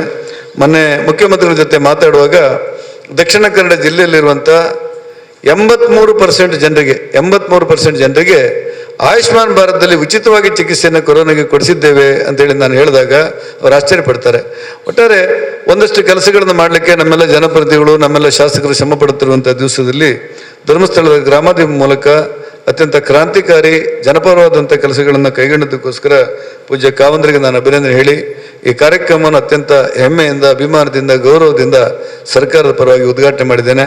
ನಾನು 10:30 ಮತ್ತೊಂದು ಕಾರ್ಯಕ್ರಮದಲ್ಲಿ ಭಾಗವಹಿಸಬೇಕಾಗಿತ್ತು. ಉದ್ಘಾಟನೆಯಲ್ಲಿ ಅನಿವಾರ್ಯ ಕಾರಣಗಳಿಂದಾಗಿ ಸ್ವಲ್ಪ ವಿಳಂಬ ಆಗಿದೆ ನನ್ನಿಂದ ಕೂಡ. ಇನ್ನು ಮುಂದಿನ ಕಾರ್ಯಕ್ರಮವನ್ನು ನಮ್ಮ ಶಾಸಕರಾದಂಥ ವೇದವ್ಯಾಸ ಕಾಮತ್ರು ಜನಪರವಾದಂಥ ಎಲ್ಲ ಕೆಲಸಗಳನ್ನು ಮಾಡಿ ಈ ಕ್ಷೇತ್ರದಲ್ಲಿ ಒಂದು ಮಾದರಿ ಕ್ಷೇತ್ರ ಮಾಡಬೇಕು ಅನ್ನುವಂಥ ಕನಸು ಕಂಡಂಥ ಶಾಸಕರಲ್ಲಿ ನಮ್ಮ ವೇದವ್ಯಾಸ ಕಾಮತ್ರೊಬ್ಬರು. ನಾನು ಭಾಳ ಪ್ರೀತಿಯಿಂದ ಮತ್ತು ಹೆಮ್ಮೆಯಿಂದ, ಅಭಿಮಾನದಿಂದ ಪೂಜ್ಯ ಕಾವಂದ್ರಿಗೆ ಒಂದು ಮಾತು ಹೇಳಿದ್ದೆ. ನಮ್ಮ ವೇದವ್ಯಾಸ ಕಾಮತ್ರು ಎಂಥ ಶಾಸಕರಂದರೆ ಮೋಸ ಮತ್ತು ವಂಚನೆ ಅನ್ನುವಂಥ ಶಬ್ದದ ಅರ್ಥವೇ ಗೊತ್ತಿರದಿರುವಂಥ ಯಾವುದಾದ್ರು ಒಬ್ಬ ರಾಜಕಾರಣಿ ಕನ್ನಡದಲ್ಲಿದ್ದರೆ ಅದು ನಮ್ಮ ವೇದವ್ಯಾಸ ಕಾಮತ್ರು ಅನ್ನುವಂಥ ಮಾತು ಹೇಳಿದ್ದೆ. ಅತ್ಯಂತ ಹೆಮ್ಮೆಯಿಂದ ಈ ಕಾರ್ಯಕ್ರಮಕ್ಕೆ ಶುಭ ಕೋರಿ ವೇದಿಕೆಯಲ್ಲಿರುವಂಥ ಎಲ್ಲರಿಗೆ ಅಭಿನಂದನೆಗಳನ್ನು ಸಲ್ಲಿಸಿ ಎಲ್ಲ ಬಂಧುಗಳಿಗೆ ಶುಭಾಶಯಗಳನ್ನು ಹೇಳಿ ನಾನು ಈ ಕಾರ್ಯಕ್ರಮ ನಿರ್ಗಮಿಸಲಿಕ್ಕೆ ನನಗೆ ಅನುಮತಿ ಕೊಡಬೇಕು ಅಂತ ವಿನಂತಿ ಮಾಡ್ತೇನೆ. ನಮಸ್ಕಾರ, ಧನ್ಯವಾದ. ಪೂರ್ವ ತಯಾರಿಯನ್ನು ಮಾಡ್ಕೋಬೇಕು. ಇದೀಗ ಆಶಾ ಜ್ಯೋತಿ ಸ್ವಸಹಾಯ ಸಂಘದ ಸದಸ್ಯರಿಗೆ ಶಾಸಕರಿಂದ ಚೆಕ್ ವಿತರಣೆ.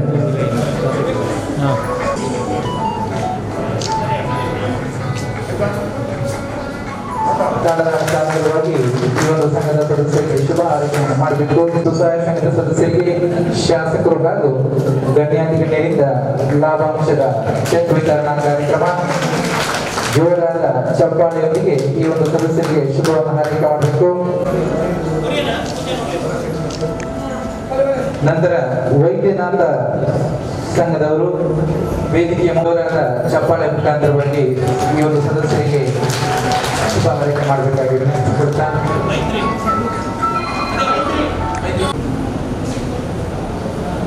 ಮಂಗಳೂರು ತಾಲೂಕಿನ ಸ್ವಸಹಾಯ ಸಂಘದ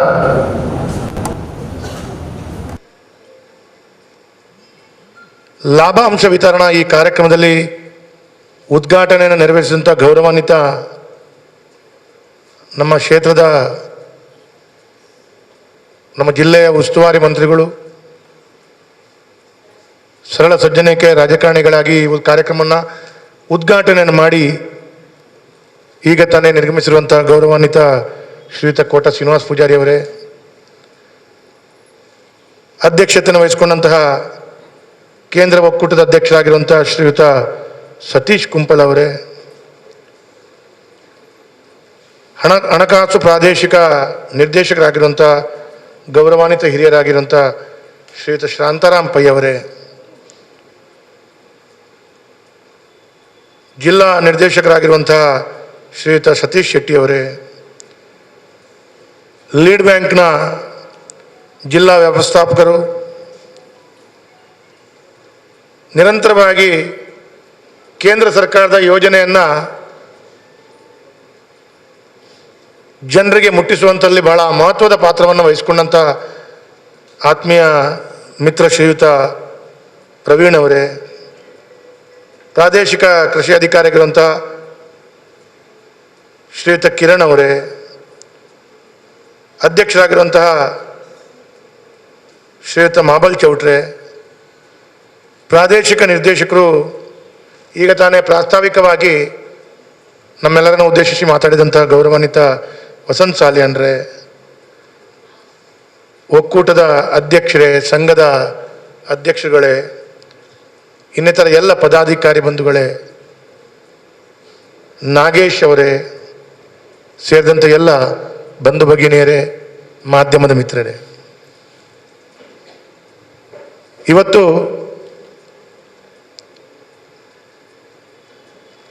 ಧರ್ಮಸ್ಥಳ ಸ್ವಸಹಾಯ ಸಂಘದ ಮುಖಾಂತರ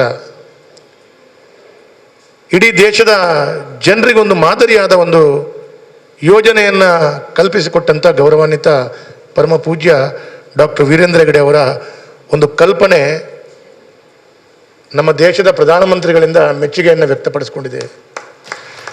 ಈಗ ತಾನೇ ಪ್ರಾಸ್ತಾವಿಕದಲ್ಲಿ ಹೇಳಿದರು, ಇಡೀ ದೇಶದಲ್ಲಿ ಯಾವುದಾದ್ರೂ ಒಂದು ವ್ಯವಸ್ಥಿತವಾದ ಸ್ವಸಹಾಯವನ್ನು ಪ್ರಾರಂಭ ಮಾಡಿದಿದ್ರೆ ಅದು ಪೂಜ್ಯ ಕಾವಂದ್ರು.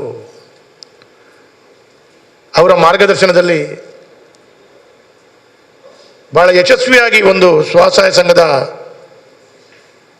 ಕೆಲಸ ಕಾರ್ಯಗಳು ಆಗ್ತಾ ಇದೆ ಅಂತ ಹೇಳಿದ್ರೆ ನಮಗೆಲ್ರಿಗೂ, ನಮ್ಮ ಜಿಲ್ಲೆಗೂ, ನಮ್ಮ ಎಲ್ರಿಗೂ ಬಹಳ ಗೌರವವನ್ನು ಕೊಡುವಂಥ ವಿಚಾರ, ಬಹಳ ಮೆಚ್ಚುಗೆಯನ್ನು ವ್ಯಕ್ತಪಡಿಸುವಂಥ ವಿಚಾರ ಅಂಥೇಳಿ ನಾನು ಹೇಳಬೇಕಾಗ್ತದೆ.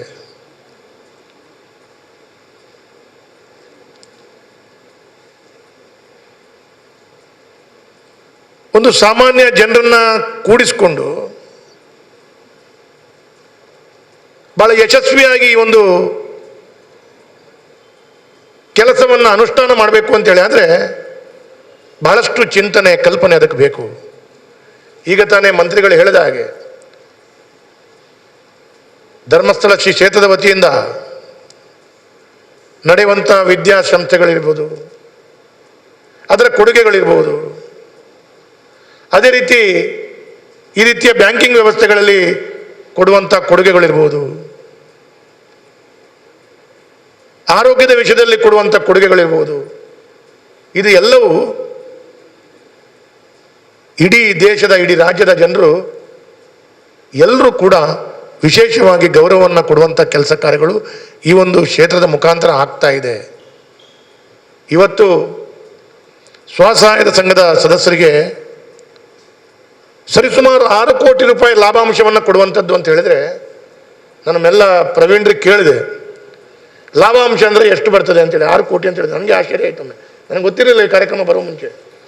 6 ಕೋಟಿ ಲಾಭಾಂಶವನ್ನು ಪುನರಪಿ ಸಂಘದ ಸದಸ್ಯರಿಗೆ, ಸಂಘಕ್ಕೆ ಕೊಡುವಂಥದ್ದು ಅಂತ ಹೇಳಿದ್ರೆ ಬಹಳ ಯಶಸ್ವಿಯಾದ ಚಿಂತನೆ, ಬಹಳ ಮನಸ್ಸಿಗೆ ಮುಟ್ಟುವಂಥ ಚಿಂತನೆ ಅಂತ ಹೇಳುವಂಥದ್ದು ನಾವೆಲ್ಲರೂ ಒಪ್ಪಿಕೊಳ್ಬೇಕಾಗ್ತದೆ. ಹಾಗಾಗಿ ಇವತ್ತು 6 ಕೋಟಿ ರೂಪಾಯಿ ಸರಿಸುಮಾರು ಮಹಿಳೆಯರು ಈ ಒಂದು ಗ್ರಾಮಾಭಿವೃದ್ಧಿ ಯೋಜನೆ ಮುಖಾಂತರ ತಮ್ಮ ಜೀವನವನ್ನು ಯಶಸ್ವಿಯಾಗಿ ಸಾಗಿಸುವಂಥ ರೀತಿಯಲ್ಲಿ ಬಹಳ ದೊಡ್ಡ ಅವಕಾಶವನ್ನು ಅವರಿಗೆ ಕಲ್ಪಿಸಿಕೊಟ್ಟಿದ್ದಾರೆ. ಈ ಹಿಂದೆ ನಮ್ಮ ದೇಶದ ಪ್ರಧಾನಮಂತ್ರಿಗಳು ಕೂಡ ಧರ್ಮಸ್ಥಳ ಶ್ರೀ ಕ್ಷೇತ್ರಕ್ಕೆ ಬಂದು ಅಲ್ಲಿ ಆ ಕಾರ್ಡನ್ನು, ನಮ್ಮದು ರುಪೇ ಕಾರ್ಡನ್ನು ಕೊಡುವಂಥ ಕಾರ್ಯಕ್ರಮದ ಚಾಲನೆಯನ್ನು ಮಾಡಿದರು. ಅವಾಗ ಪ್ರಧಾನಮಂತ್ರಿಗಳು ಒಂದು ಮಾತನ್ನು ಹೇಳಿದರು, ಒಂದು ಗ್ರಾಮಾಭಿವೃದ್ಧಿಯ ವ್ಯವಸ್ಥೆಯಲ್ಲಿ ಇಷ್ಟೊಂದು ದೊಡ್ಡ ಸಂಖ್ಯೆಯಲ್ಲಿ ಒಂದು ರುಪೇ ಕಾರ್ಡನ್ನು ಕೊಡುವಂಥದ್ದು ಇಡೀ ದೇಶದಲ್ಲೇ ಪ್ರಥಮವಾಗಿದೆ ಅದು ಅಂತ ಹೇಳುವಂಥದ್ದು ಮೆಚ್ಚುಗೆಯನ್ನು ಪ್ರಧಾನಮಂತ್ರಿಗಳು ಕಾರ್ಯಕ್ರಮದಲ್ಲಿ ಉಲ್ಲೇಖವನ್ನು ಮಾಡಿದರು. ಹಾಗಾಗಿ ಆ ರುಪೇ ಕಾರ್ಡನ್ನು ಕೊಡುವಂಥ ದೃಷ್ಟಿಯಲ್ಲಿ ಸರ್ಕಾರದ ಯೋಜನೆಯೊಂದಿಗೆ, ಸರ್ಕಾರದೊಂದಿಗೆ ಯಶಸ್ವಿಯಾಗಿ ಕ್ಷೇತ್ರ ಕೆಲಸ ಕಾರ್ಯಗಳನ್ನು ಮಾಡ್ತಾ ಇದೆ ಅಂತ ಹೇಳುವಂಥದ್ದು ಅದರಿಂದ ತೋರಿಸ್ಕೊಟ್ಟಿದೆ. ಅದರಿಂದ ಕೆಲಸ ಕಾರ್ಯಗಳು ಸಾಗ್ತಾ ಇದೆ. ಪ್ರಾರಂಭದ ದಿನಗಳಲ್ಲಿ ನಾನು ಸ್ವಸಹಾಯ ಸಂಘದ ಕೆಲಸ ಕಾರ್ಯಗಳು ಯಾವ ರೀತಿಯಲ್ಲಿ ನಡೀತದೆ ಅಂತ ಹೇಳೋದು ಸ್ವಲ್ಪ ನಮ್ಮ ಮಾಧವಣ್ಣ ನಮಗೆ ಮುಂಚಿನಿಂದ ನಮಗೆ ಭಾಳ ಪರಿಚಯ ಇರು, ನನ್ನ ಕ್ಷೇತ್ರದವರವರು. ಮತ್ತು ಬೇರೆ ಬೇರೆ ಮಹಿಳೆಯರಿದ್ದಾರೆ ನಮ್ಮ ಕ್ಷೇತ್ರದವರೆಲ್ಲ. ಅವ್ರ ಹತ್ರ ಎಲ್ಲ ನಾನು ಮಾಹಿತಿಯನ್ನು ಸಂಗ್ರಹ ಮಾಡುವಾಗ ಈ ವ್ಯವಸ್ಥೆಗಳು ಹೇಗೆ, ಯಾಕಂತ ಹೇಳಿದರೆ ಪ್ರವೀಣ್ರು ಇದ್ದಾರೆ ಎಲ್ಲೋ ಒಂದು ಕಡೆ ಬ್ಯಾಂಕಿನಲ್ಲಿ ನಾವು ದಿನಪತ್ರಿಕೆಯನ್ನು ನೋಡಿದಾಗ ಬ್ಯಾಂಕಿನ ಏನೋ ಹೇಳ್ತೇವೆ ಏಲಂ ನೋಟಿಸ್ ಬರುವಂಥದ್ದನ್ನು ನೋಡಿದಾಗ ಅಷ್ಟೆಲ್ಲ ಪತ್ರಗಳಿಗೆ ದಸ್ಕತ್ ಹಾಕಿ ಅಷ್ಟೆಲ್ಲ ವ್ಯವಸ್ಥೆಗಳನ್ನು ಗ್ಯಾರಂಟಿ ಕೊಟ್ಟು ಅದೆಲ್ಲ ಕೊಟ್ಟು ಆ ರೀತಿಯ ವ್ಯವಸ್ಥೆಗಳಲ್ಲಿ ಪತ್ರಿಕೆಯಲ್ಲಿ ಬರ್ತದೆ.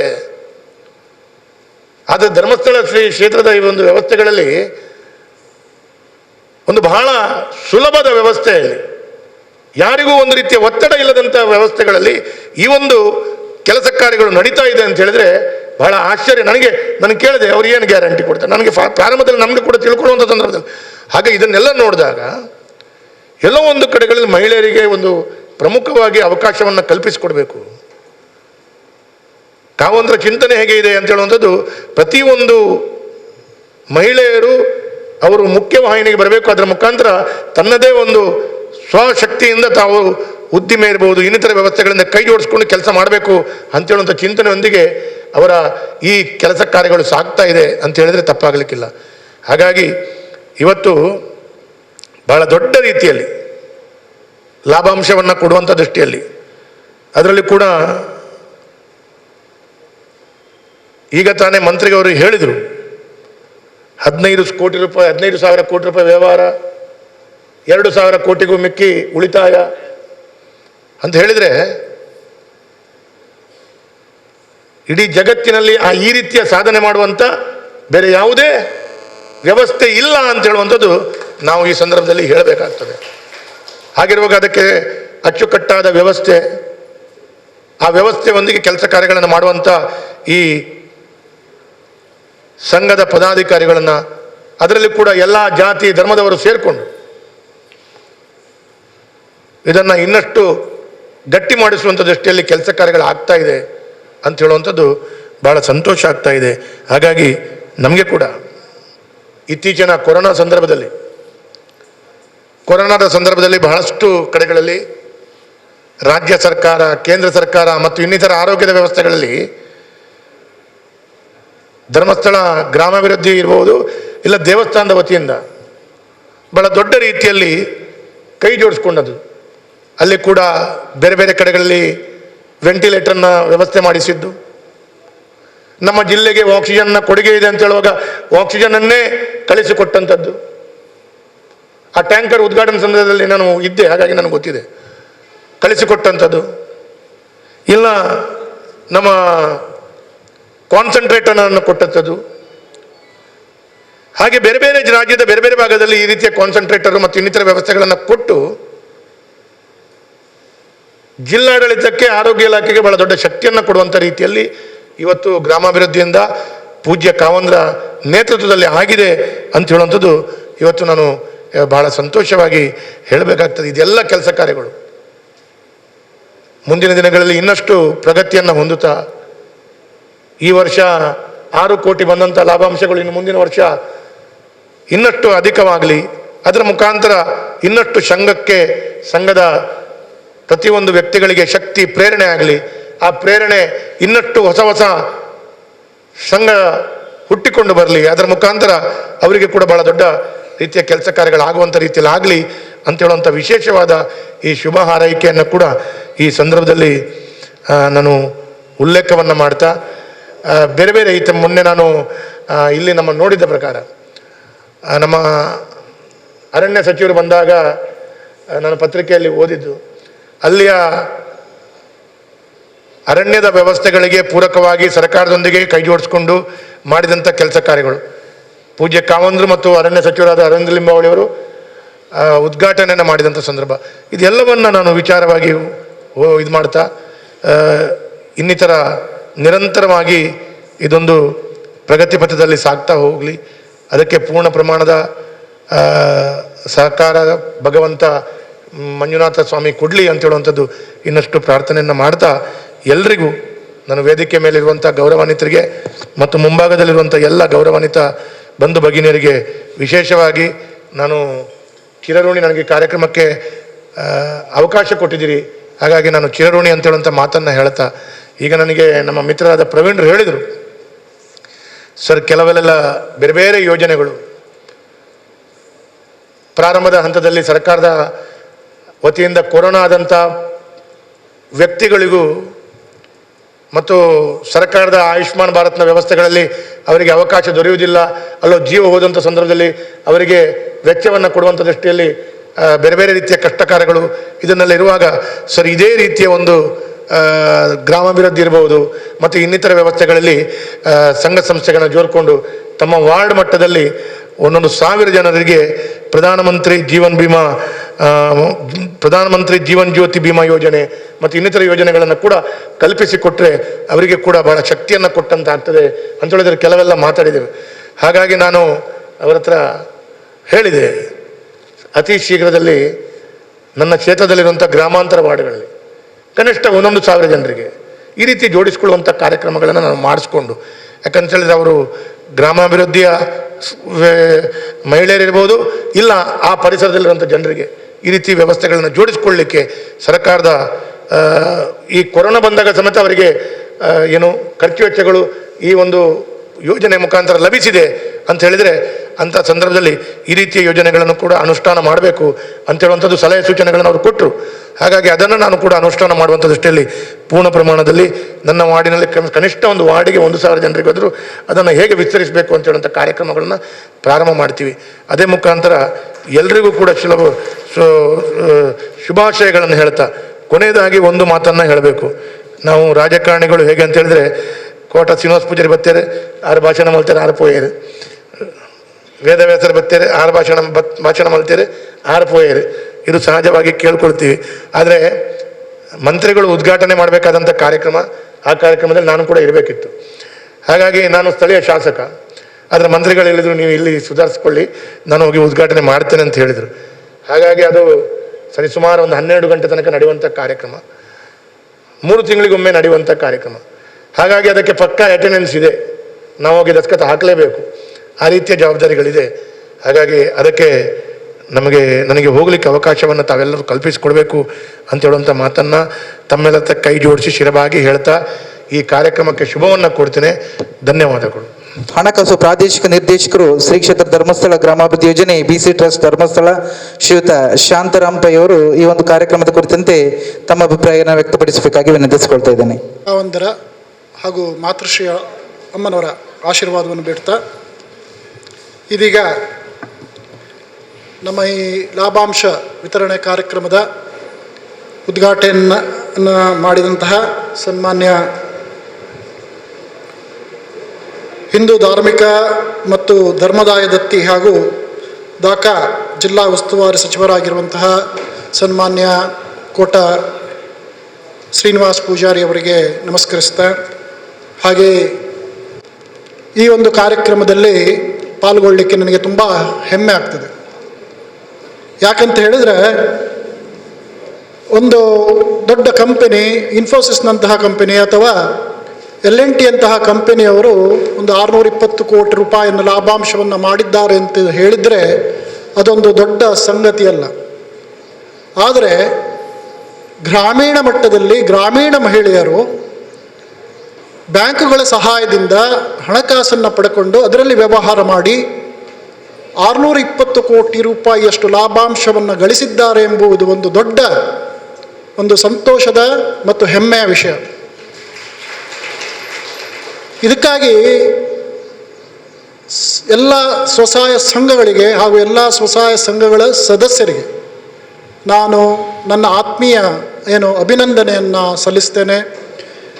ನೀವೆಲ್ಲರೂ ನಿಮ್ಮಲ್ಲಿರುವಂತಹ ಎಂಟರ್ಪ್ರಿನ್ಯೂರ್ಶಿಪ್ ಅಂತ ಹೇಳ್ತೇವೆ, ಅಥವಾ ನಿಮ್ಮಲ್ಲಿರುವ ಉದ್ಯೋಗ ಮಾಡುವಂತಹ ಒಂದು ಲಕ್ಷಣವನ್ನು ನೀವು ತೋರಿಸಿಕೊಟ್ಟಿದ್ದೀರಿ. ಇಡೀ ರಾಜ್ಯಕ್ಕೆ ಮಾತ್ರ ಅಲ್ಲ, ಇಡೀ ದೇಶಕ್ಕೆ ನೀವು ಮಾದರಿಯಾಗಿದ್ದೀರಿ. ನಮ್ಮ ಕಾರ್ಯಕ್ರಮಗಳನ್ನು ನೋಡಿ, ನಮ್ಮ ಕಾರ್ಯಕ್ರಮದ ಯಶಸ್ಸನ್ನು ನೋಡಿ ದೇಶದ ಇತರ ರಾಜ್ಯದ ಕೆಲವು ಗಣ್ಯರು ಬಂದು ನಮ್ಮ ಯೋಜನೆಯನ್ನು ಅಥವಾ ಈ ಮಾದರಿಯನ್ನು ಅವರ ರಾಜ್ಯಗಳಲ್ಲೂ ಸಹ ಮಾಡಬೇಕಂತೇಳಿ ಅಭಿಪ್ರಾಯವನ್ನು ಅಥವಾ ಬೇಡಿಕೆಯನ್ನು ಪೂಜ್ಯರಲ್ಲಿ ಇಟ್ಟಿರ್ತಾರೆ. ಇದಕ್ಕೂ ನಾನು ನನ್ನ ಗ್ರಾಮಾಭಿವೃದ್ಧಿ ಯೋಜನೆಯ ಸದಸ್ಯರಿಗೆ ಹಾಗೂ ಸ್ವಸಹಾಯ ಸಂಘಗಳಿಗೆ ಅಭಿನಂದಿಸ್ತೇನೆ. ಯಾಕಂತ ಹೇಳಿದರೆ, ಯಾವುದೇ ಒಂದು ಕಾರ್ಯಕ್ರಮವನ್ನು ಹುಟ್ಟು ಹಾಕುವುದು ಸುಲಭ, ಆದರೆ ಹುಟ್ಟು ಹಾಕಿದ ಕಾರ್ಯಕ್ರಮಗಳನ್ನು ಸರಿಯಾಗಿ ಅನುಷ್ಠಾನ ಮಾಡುವಂಥದ್ದು, ಅದರ ಲಾಭವನ್ನು ಪಡೆಯುವಂತಹ ಒಂದು ಚಾಕಚಕ್ಯತೆಯನ್ನು ನಿಮ್ಮೆಲ್ಲರಲ್ಲಿ ಇರುವುದರಿಂದ, ಹಾಗೂ ಪೂಜ್ಯರ ಒಂದು ಧೀಶಕ್ತಿ, ಅಮ್ಮನವರ ಒಂದು ಮಾತೃಪ್ರೇಮ, ಮಂಜುನಾಥ ಸ್ವಾಮಿಯ ಒಂದು ನಮ್ಮ ಆಶೀರ್ವಾದ, ಇದರೆಲ್ಲ ಒಂದು ಈ ನೆಟ್ ಇಫೆಕ್ಟ್ ಅಂತ ಹೇಳ್ತೇವೆ, ಅದು ಒಂದು ನಮ್ಮ ಈ ಒಂದು ಫಲಸ್ವರೂಪದಲ್ಲಿ ಇಂದು ಈ ಒಂದು ಕಾರ್ಯಕ್ರಮ ನಮ್ಮ ರಾಜ್ಯದಲ್ಲಿ ಯಶಸ್ವಿಯಾಗಿ ನಡೆಯುತ್ತಿದೆ. ಅದರ ಒಂದು ಹೆಗ್ಗುರುತು ಅಂತ ಹೇಳಿದರೆ ಈ ಲಾಭಾಂಶ ವಿತರಣಾ ಕಾರ್ಯಕ್ರಮ. ಇತ್ತೀಚೆಗೆ ನರೇಂದ್ರ ಮೋದಿಜಿಯವರು, ನಮ್ಮ ಹೆಮ್ಮೆಯ ಪ್ರಧಾನಮಂತ್ರಿಗಳು ಗೌರವಾನ್ವಿತ ನರೇಂದ್ರ ಮೋದಿಜಿಯವರು ಸಹಕಾರ ಚಳವಳಿಯ ಬಗ್ಗೆ ಹೊಸ ಒಂದು ಆ್ಯಕ್ಟ್ ಅಥವಾ ಅಮೆಂಡ್ಮೆಂಟ್ ಬಿಲ್ಲನ್ನು ತರಲಿಕ್ಕೆ ಇಚ್ಛಿಸಿದ್ದಾರೆ. ಅದರ ಬಗ್ಗೆ ಸ್ಪೆಷಲ್ ಫೋಕಸ್ ಅಂದರೆ ಒಂದು ಆದ್ಯತೆಯ ಗಮನವನ್ನು ನೀಡುವ ನಿಟ್ಟಿನಲ್ಲಿ ಪ್ರಯತ್ನಿಸ್ತಾ ಇದ್ದಾರೆ. ಈ ನಿಟ್ಟಿನಲ್ಲಿ ನನಗೆ ಕೆಲವು ಕಡೆಯಲ್ಲಿ ಸರ್ಕಾರದ ಚಿಂತನೆಗೂ ಮೋದಿಜಿಯವರ ಚಿಂತನೆಗೂ ನಮ್ಮ ಕಾವಂದರ ಚಿಂತಕರು ಪೂಜ್ಯ ಡಾಕ್ಟರ್ ಡಿ ವೀರೇಂದ್ರ ಹೆಗ್ಗಡೆ ಅವರ ಚಿಂತನೆಗಳಿಗೂ ಸಾಮ್ಯತೆ ಕಾಣ್ತದೆ. ಅಂದರೆ ಒಂದೇ ರೀತಿಯ ಚಿಂತನೆಯನ್ನು ಅವರು ಮಾಡ್ತಾ ಇದ್ದಾರೆ. ನಿಮಗೆ ನಾನು ಇದನ್ನು ಈ ಮಾತನ್ನು ಯಾಕೆ ಹೇಳ್ತಾ ಇದ್ದೇನೆ ಅಂತ ಹೇಳಿದರೆ, ಹಲವಾರು ಕಾರ್ಯಕ್ರಮಗಳನ್ನು, ಸ್ವಚ್ಛತಾ ಕಾರ್ಯಕ್ರಮಗಳನ್ನು ನಾವು ಆರಂಭಿಸುವಾಗ ಪೂಜ್ಯರು ಅದನ್ನು ಒಂದು ಎಂಥದ್ದು ನಮ್ಮ ಏನು ಪೂಜಾ ಇದರಲ್ಲಿ ಕೇಂದ್ರಗಳಲ್ಲಿ, ಪ್ರಾರ್ಥನಾ ಮಂದಿರಗಳಲ್ಲಿ ಸ್ವಚ್ಛತಾ ಕಾರ್ಯಕ್ರಮಗಳನ್ನು ಪ್ರಾರಂಭಿಸಿದರು. ಆದರೆ ಮೋದಿಜಿಯವರು ಆ ಕಾರ್ಯಕ್ರಮವನ್ನು ಇನ್ನೂ ಏನು ರಾಷ್ಟ್ರವ್ಯಾಪಿಯಾಗಿ ಘೋಷಿಸಿ, ಇತ್ತೀಚೆಗೆ ನಾನು ತುಂಬ ಹೆಮ್ಮೆಯಿಂದ ಹೇಳ್ತೇನೆ, ನಮ್ಮ ದಕ್ಷಿಣ ಕನ್ನಡ ಜಿಲ್ಲೆಯಲ್ಲಿ ಹೆಚ್ಚಿನ ಕಡೆಗಳಲ್ಲಿ ಸ್ವಚ್ಛತೆಯ ಒಂದು ಏನು ಹೇಳ್ತೇವೆ ಒಂದು ಲಕ್ಷ್ಯ, ಸ್ವಚ್ಛತೆಯ ಕಡೆಗೆ ನಮ್ಮ ಲಕ್ಷ್ಯ ಹೋಗಿದೆ. ಸ್ವಚ್ಛ ನಗರವನ್ನು ನಾವು ಕಾಣ್ತಾ ಇದ್ದೇವೆ. ಹಾಗೆ ಈ ಏನು ಸಹಕಾರ ತತ್ವದ ಒಂದು ಕಲ್ಪನೆಯನ್ನು ಪೂಜ್ಯರು ಹಿಂದೆ ಮಾಡಿದ್ದಾರೆ. ಅಂದರೆ ನಮಗೆ ಯಾವಾಗಲೂ ಪೂಜ್ಯರು ಆದೇಶಿಸ್ತಾರೆ ಏನಂತ ಹೇಳಿದರೆ, ನಮ್ಮ ಯೋಜನೆಯ ಎಲ್ಲಿರುವಂತಹ ಸಂಘಗಳ ಸದಸ್ಯರು ನಮ್ಮ ಪಾಲುದಾರರು, ನಾವು ಅವರೊಂದಿಗೆ ಪ್ರಗತಿಯಲ್ಲಿ ಪಾಲುದಾರರಾಗಿ ಕೆಲಸ ಮಾಡ್ತಾ ಇದ್ದೇವೆ ಎಂಬ ಒಂದು ಸಂದೇಶವನ್ನು ನಮಗೆ ಅವರು ಯಾವಾಗಲೂ ಕೊಡ್ತಾ ಇರ್ತಾರೆ. ಹಾಗೆ ನಾವು ಏನು ಗ್ರಾಮಾಭಿವೃದ್ಧಿ ಯೋಜನೆ ಇದೆಯೋ ಅದೊಂದು ಸಹಕಾರಿ ನೆಲೆಯಲ್ಲಿ ಹೋಗುವಂತಹ ಒಂದು ಸಂಸ್ಥೆಯಾಗಿದೆ. 4,50,000 ಗುಂಪುಗಳು, 45 ಲಕ್ಷ ಸದಸ್ಯರು ಹಾಗೂ 21,000ಕ್ಕಿಂತ ಜಾಸ್ತಿ ಏನು ನಮ್ಮ ಯೋಜನೆಯ ಕಾರ್ಯಕರ್ತರು ಒಟ್ಟು ಸೇರಿ ಎಲ್ಲರ ಪ್ರಗತಿಗೆ ನಾವು ಕಾರಣರಾಗಿದ್ದೇವೆ. ಇದೊಂದು ಸಹಕಾರ ತತ್ವದಲ್ಲಿ ಹೋಗುವಂತಹ ಒಂದು ಕಾರ್ಯಕ್ರಮ. ಇದರಲ್ಲಿ ಯಾರಿಗೂ ಲಾಭಾಂಶ, ಒಂದು ಸಂಘದಲ್ಲಿ ನಡೆಸಿದ ವ್ಯವಹಾರದಲ್ಲಿರುವಂತಹ ಲಾಭಾಂಶಗಳನ್ನು ಸಂಘದ ಸದಸ್ಯರಿಗೆ ನಾವು ವಾಪಸ್ ಕೊಡ್ತೇವೆ ಅಥವಾ ಅವರು ಪಡೆಯುತ್ತಾರೆ. ಹಾಗೆಯೇ ಈ ಏನು ವ್ಯವಹಾರಗಳನ್ನು ನಾವು ನಡೆಸಿದ್ದಕ್ಕೆ ನಮಗೆ ಬ್ಯಾಂಕಿನವರು ಕೊಡುವಂತಹ ಸರ್ವಿಸ್ ಚಾರ್ಜ್ ಏನಿದೆ ಅದನ್ನು ನಾವು ಪುನಃ ಏನು ಸಮಾಜದ ಅಭಿವೃದ್ಧಿಗೆ ಬಳಸ್ತೇವೆ. ಸುಜ್ಞಾನ ನಿಧಿ ಅಂತ ಕೊಡ್ತೇವೆ. ಸಂಘದ ಸದಸ್ಯರ ಏನು ಮಕ್ಕಳು ಯಾವುದಾದ್ರೂ ವಿದ್ಯಾಭ್ಯಾಸಕ್ಕೆ ಹೋದಂತಹ ಸಂದರ್ಭಗಳಲ್ಲಿ ಅವರಿಗೆ ನಾವು ಸುಜ್ಞಾನ ನಿಧಿ ಕಾರ್ಯಕ್ರಮ ಕೊಡ್ತೇವೆ. ಅತ್ಯಂತ ದುರ್ಬಲರಿಗೆ, ನಿರ್ಗತರಿಗೆ ಮಾಶಾಸನಗಳನ್ನು ಕೊಡ್ತೇವೆ. ಕೆರೆಯ ಕಾರ್ಯಕ್ರಮಗಳಿಗೆ ಅನುದಾನವನ್ನು ಕೊಡ್ತೇವೆ. ಕೃಷಿ ಕಾರ್ಯಕ್ರಮಗಳಿಗೆ ಅನುದಾನವನ್ನು ಕೊಡ್ತೇವೆ. ಈ ರೀತಿ ಏನು ಕೆರೆಯ ನೀರನ್ನು ಕೆರೆಗೆ ಚೆಲ್ಲಿ ಎಂಬ ಒಂದು ವಾಕ್ಯದಂತೆ ಯೋಜನೆ ವ್ಯವಹಾರಗಳಲ್ಲಿ, ಒಟ್ಟು ವ್ಯವಹಾರಗಳಲ್ಲಿ ಆದಂತಹ ಲಾಭಾಂಶದಿಂದ ಅಥವಾ ಬಂದಂತಹ ರೆವಿನ್ಯೂ ಅಥವಾ ಏನು ಆದಾಯದಿಂದ ನಾವು ಅದನ್ನು ಪುನಃ ಸರ್ಕಾರ ಆಮೇಲೆ ಸಮಾಜದ ಅಭಿವೃದ್ಧಿಗೆ ಬಳಸ್ಕೊಳ್ತಾ ಇದ್ದೇವೆ ಅಂತ ಹೇಳುವುದಕ್ಕೆ ಈ ಸಂದರ್ಭದಲ್ಲಿ ನಾನು ತುಂಬ ಹೆಮ್ಮೆಯಿಂದ ಈ ಒಂದು ಕಾರ್ಯಕ್ರಮಕ್ಕಾಗಿ ಹೇಳಲಿಕ್ಕೆ ಇಚ್ಛಿಸ್ತೇನೆ. ಹಾಗೆಯೇ ಈಗ ಈ ಲಾಭಾಂಶ ಹೇಗೆ ಬರ್ತದೆ, ಪೂಜ್ಯರು ನಮಗೊಂದು ಒಳ್ಳೆಯ ಉದಾಹರಣೆಯನ್ನು ಕೊಟ್ಟಿದ್ದಾರೆ. ಏನಂತ ಹೇಳಿದರೆ, ಹಾಲಿನಲ್ಲಿರುವ ಕೆನೆಯನ್ನು ತೆಗೆದು ಅದನ್ನು ಏನು ಬೆಣ್ಣೆಯನ್ನಾಗಿ ಮಾಡಿ ನಾವು ಉಪಯೋಗಿಸ್ತೇವೆ. ಅಂದರೆ ನಮ್ಮ ವ್ಯವಹಾರಗಳು, ಆರ್ಥಿಕ ವ್ಯವಹಾರಗಳು, ಅದನ್ನು ಸರಿಯಾಗಿ ನಾವು ಸಾಲವನ್ನು ಪಡೆದುಕೊಂಡು ಮರುಪಾವತಿ ಮಾಡಿದರೆ ಅದರಿಂದ ನಮಗೆ ಲಾಭಾಂಶವನ್ನು ಪಡೀಲಿಕ್ಕೆ ಸಾಧ್ಯ ಆಗ್ತದೆ. ಈ ಹಿಂದೆ ನಿಮಗೆಲ್ಲರಿಗೂ ಗೊತ್ತಿರ್ಬೋದು, ನಾವು ಈ ಕಾರ್ಯಕ್ರಮವನ್ನು BCBF ಕಾರ್ಯಕ್ರಮವನ್ನು ಮಂಗಳೂರಿನಲ್ಲಿ ಅನುಷ್ಠಾನ ಮಾಡಿದಾಗ ಸಂಘದ ಉಳಿತಾಯವನ್ನು ಬೇರೆ ಒಂದು FD ಖಾತೆಯಲ್ಲಿ ಇಡ್ತಿದ್ದೆವು. ಏನು FD ಖಾತೆಯಲ್ಲಿ ಇಡ್ತಿದ್ದೆವು. ಅದರ ಅಲ್ಲಿ ಆಗುವಂತಹ ಏನು ಅದಕ್ಕೆ ಸಿಗುವಂತಹ ಬಡ್ಡಿಯಿಂದ ಸಂಘದ ಸದಸ್ಯರಿಗೆ ಲಾಭಾಂಶ ಕೊಡಲಿಕ್ಕೆ ಸಾಧ್ಯ ಆಗ್ತದೆ ಎಂಬ ನೆಲೆಯಲ್ಲಿ ಸಂಘದ ಸದಸ್ಯರ ಉಳಿತಾಯವನ್ನು ನಾವು ಬೇರೆ FD ಆಗಿ ಇಡ್ತಾ ಇದ್ದೆವು. ಫಿಕ್ಸ್ಡ್ ಡೆಪಾಸಿಟ್ ಆಗಿ ಬ್ಯಾಂಕಿನೊಂದಿಗೆ ಇಡ್ತಾ ಇದ್ದೆವು. ಹಾಗಾಗಿ ಒಂದು ಸ್ವಲ್ಪ ಪ್ರಮಾಣದ, ಸಣ್ಣ ಪ್ರಮಾಣದ ಲಾಭಾಂಶವನ್ನು ಮಾತ್ರ ಕೊಡಲಿಕ್ಕೆ ಸಂಘದ ಸದಸ್ಯರಿಗೆ ಸಾಧ್ಯ ಆಗ್ತಿತ್ತು. ನಾವೇನು ಚಿಂತನೆ ಮಾಡಿದೆವರು, ಪೂಜ್ಯರು ಹಾಗೂ ನಮ್ಮ ಮಾನ್ಯ ಕಾರ್ಯನಿರ್ವಾಹಕ ನಿರ್ದೇಶಕರು ಒಂದು ನಿರ್ಣಯವನ್ನು ತೆಗೆದುಕೊಂಡ್ರು. ಏನಂತ ಹೇಳಿದರೆ, ಸಂಘದ ಸದಸ್ಯರ ಉಳಿತಾಯವನ್ನು ಬ್ಯಾಂಕುಗಳಲ್ಲಿ FD ಆಗಿ ಇಡುವುದರಿಂದ ಆ ಮೊತ್ತ ಏನು ಸದಸ್ಯರ ಉಳಿತಾಯ ಇದೆಯೋ ಆ ಮೊತ್ತ ಸಂಘದ ಸದಸ್ಯರಿಗೆ ಆಂತರಿಕ ಸಾಲಗಳನ್ನು ಕೊಡಲಿಕ್ಕೆ ಸಿಗುವುದಿಲ್ಲ ಎಂಬ ದೃಷ್ಟಿಯಲ್ಲಿ ಅದನ್ನು ಸಂಘದ ಉಳಿತಾಯವನ್ನು ಅಥವಾ ಸಂಘದ ಸದಸ್ಯರ ಉಳಿತಾಯ ಆಂತರಿಕ ವ್ಯವಹಾರಕ್ಕೆ ಸಿಗುವ ಹಾಗೆ ಆಗಬೇಕು ಎಂಬ ಒಂದು ದೃಷ್ಟಿಕೋನದಿಂದ, ಅದರಿಂದಾಗಿ ಸಂಘದ ಲಾಭಾಂಶ ಹೆಚ್ಚಾಗ್ತಾಯಿದೆ ಎಂಬ ಒಂದು ಅಭಿಪ್ರಾಯದಿಂದ ಎಲ್ಲ ಸಂಘದ ಎಫ್ ಡಿಗಳನ್ನು ಅವರ ಸಾಲದ ಖಾತೆಗೆ ಜಮೆ ಮಾಡಿ ಅಲ್ಲಿ ಅವರಿಗೆ ಬ್ಯಾಂಕಿನಿಂದ ವಿಧಿಸಲ್ಪಡುವಂತಹ ಬಡ್ಡಿಯಲ್ಲಿ ಉಳಿತಾಯ ಆಗುವಂತಹ ಒಂದು ಮಹತ್ವದ ಒಂದು ಹೆಜ್ಜೆಯನ್ನು ಪೂಜ್ಯರ ಆದೇಶದಂತೆ ಮಾನ್ಯ ಕಾರ್ಯನಿರ್ವಾಹಕ ನಿರ್ದೇಶಕರ ಒಂದು ಮಾರ್ಗದರ್ಶನದಲ್ಲಿ ನಾವೆಲ್ಲ ಯಶಸ್ವಿಯಾಗಿ ಮಾಡಿದ್ದೇವೆ. ಆದ್ದರಿಂದ ಈ ಒಂದು ದೊಡ್ಡ ನಿರ್ಧಾರದಿಂದ ಸಂಘದ ಮಟ್ಟದಲ್ಲಿ ಒಳ್ಳೆಯ ಲಾಭಾಂಶ ವಿತರಣೆ ಮಾಡಲಿಕ್ಕೆ ಸಾಧ್ಯ ಆಯಿತು ಅಂತ ಹೇಳಲಿಕ್ಕೆ ನಾನು ಈ ಸಂದರ್ಭದಲ್ಲಿ ಹೇಳಲಿಕ್ಕೆ ಇಚ್ಛೆಪಡ್ತಾ ಇದ್ದೇನೆ. ಹಾಗೆ ಈಗಾಗಲೇ ಮಾನ್ಯ ನಮ್ಮ ಪ್ರಾದೇಶಿಕ ನಿರ್ದೇಶಕರು ಹೇಳಿದರು, ಬಡ್ಡಿಯನ್ನು ತುಂಬ ಕಡಿಮೆ ಮಾಡಿದ್ದೇವೆ, 13.5% ಬಡ್ಡಿಯನ್ನಾಗಿ ನಾವು ಮಾಡ್ತಾ ಇದ್ದೇವೆ. ಇದನ್ನು ಮಾಡುವಾಗ ಸಹ ಅಂದರೆ ನಮ್ಮ ಕಾರ್ಯಕ್ರಮ ಎಲ್ಲ ಜಿಲ್ಲೆಗಳಲ್ಲಿದೆ, ರಾಜ್ಯದ ಎಲ್ಲ ಜಿಲ್ಲೆಗಳಲ್ಲಿದೆ. ಆದರೆ ದಕ್ಷಿಣ ಕನ್ನಡ ಮತ್ತು ಉಡುಪಿ ಜಿಲ್ಲೆಗಳಲ್ಲಿ ಮಾತ್ರ 13.5% ಬಡ್ಡಿಯನ್ನು ಅಂದರೆ ವರ್ಷದ ಬಡ್ಡಿಯನ್ನು ನಾವು ಮಾಡ್ತಾ ಇದ್ದೇವೆ. ಇದು ಏನು ತೋರಿಸ್ತಾ ಇದೆ ಅಂದರೆ ಪೂಜ್ಯರು ಮತ್ತು ಮಾತೃಶ್ರೀಯವರ ಒಂದು ಈ ವಿಭಾಗದ ಈ ಒಂದು ಏರಿಯಾದ ಅಂದರೆ ದಕ್ಷಿಣ ಕನ್ನಡ ಜಿಲ್ಲೆ ಉಡುಪಿ ಜಿಲ್ಲೆಯ ಒಂದು ಬಗ್ಗೆ ಇರುವಂಥ ಅವರಿಗೆ ಪ್ರೀತಿ, ಕಾಳಜಿ ಹಾಗೂ ಅಭಿಮಾನ, ಮತ್ತು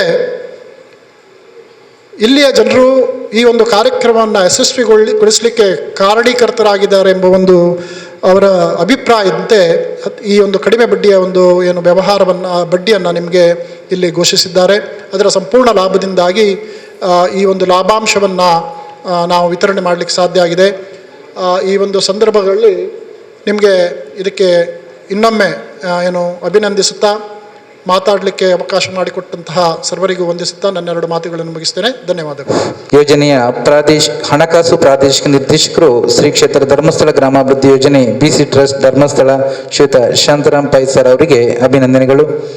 ಇದೀಗ ಲೀಡ್ ಬ್ಯಾಂಕ್ ಜಿಲ್ಲಾ ವ್ಯವಸ್ಥಾಪಕರು ಮಂಗಳೂರು ಶ್ರೀಯುತ ಪ್ರವೀಣ್ MP ಇವರು ಒಂದೆರಡು ಅಭಿಪ್ರಾಯಗಳನ್ನು ವ್ಯಕ್ತಪಡಿಸಬೇಕಾಗಿ ವಿನಂತಿಸಿಕೊಳ್ತಾ ಇದ್ದೇನೆ. ಸ್ವಸಹಾಯ ಸಂಘಗಳು ಸುಮಾರು ಒಂದು 30 ವರ್ಷದ ಹಿಂದೆ ಮಹಿಳೆಯರನ್ನು ಆರ್ಥಿಕವಾಗಿ ಸಬಲರನ್ನಾಗಿ ಮಾಡಬೇಕು, ಅದರಿಂದ ಆ ಹಳ್ಳಿಯನ್ನು ಅಭಿವೃದ್ಧಿ ಮಾಡಿ, ಹಳ್ಳಿಯಿಂದ ಆ ಪ್ರಾಂತ್ಯವನ್ನು ಅಭಿವೃದ್ಧಿ ಮಾಡಿ, ಜೊತೆಗೆ ದೇಶದ ಅಭಿವೃದ್ಧಿಯನ್ನು ಮಾಡಬೇಕು ನಿಟ್ಟಿನಲ್ಲಿ ಸುಮಾರು 30 ವರ್ಷಗಳಿಂದ ಈ ಒಂದು SHG ಮೂಮೆಂಟ್ ಶುರುವಾಯಿತು. ಹಾಗೆ ಸುಮಾರು ಒಂದು 20-25 ವರ್ಷಗಳಿಂದ ಈಚೆಗೆ ಶ್ರೀ ಕ್ಷೇತ್ರ ಧರ್ಮಸ್ಥಳದ ಈ ಒಂದು ಅಭಿವೃದ್ಧಿ ಯೋಜನೆ ಒಂದು SHGಗಳನ್ನು ಅಭಿವೃದ್ಧಿ ಮಾಡುವ ಒಂದು ನಿಟ್ಟಿನಲ್ಲಿ ಶುರುವಾದಂಥ ಒಂದು ಸಂಸ್ಥೆ.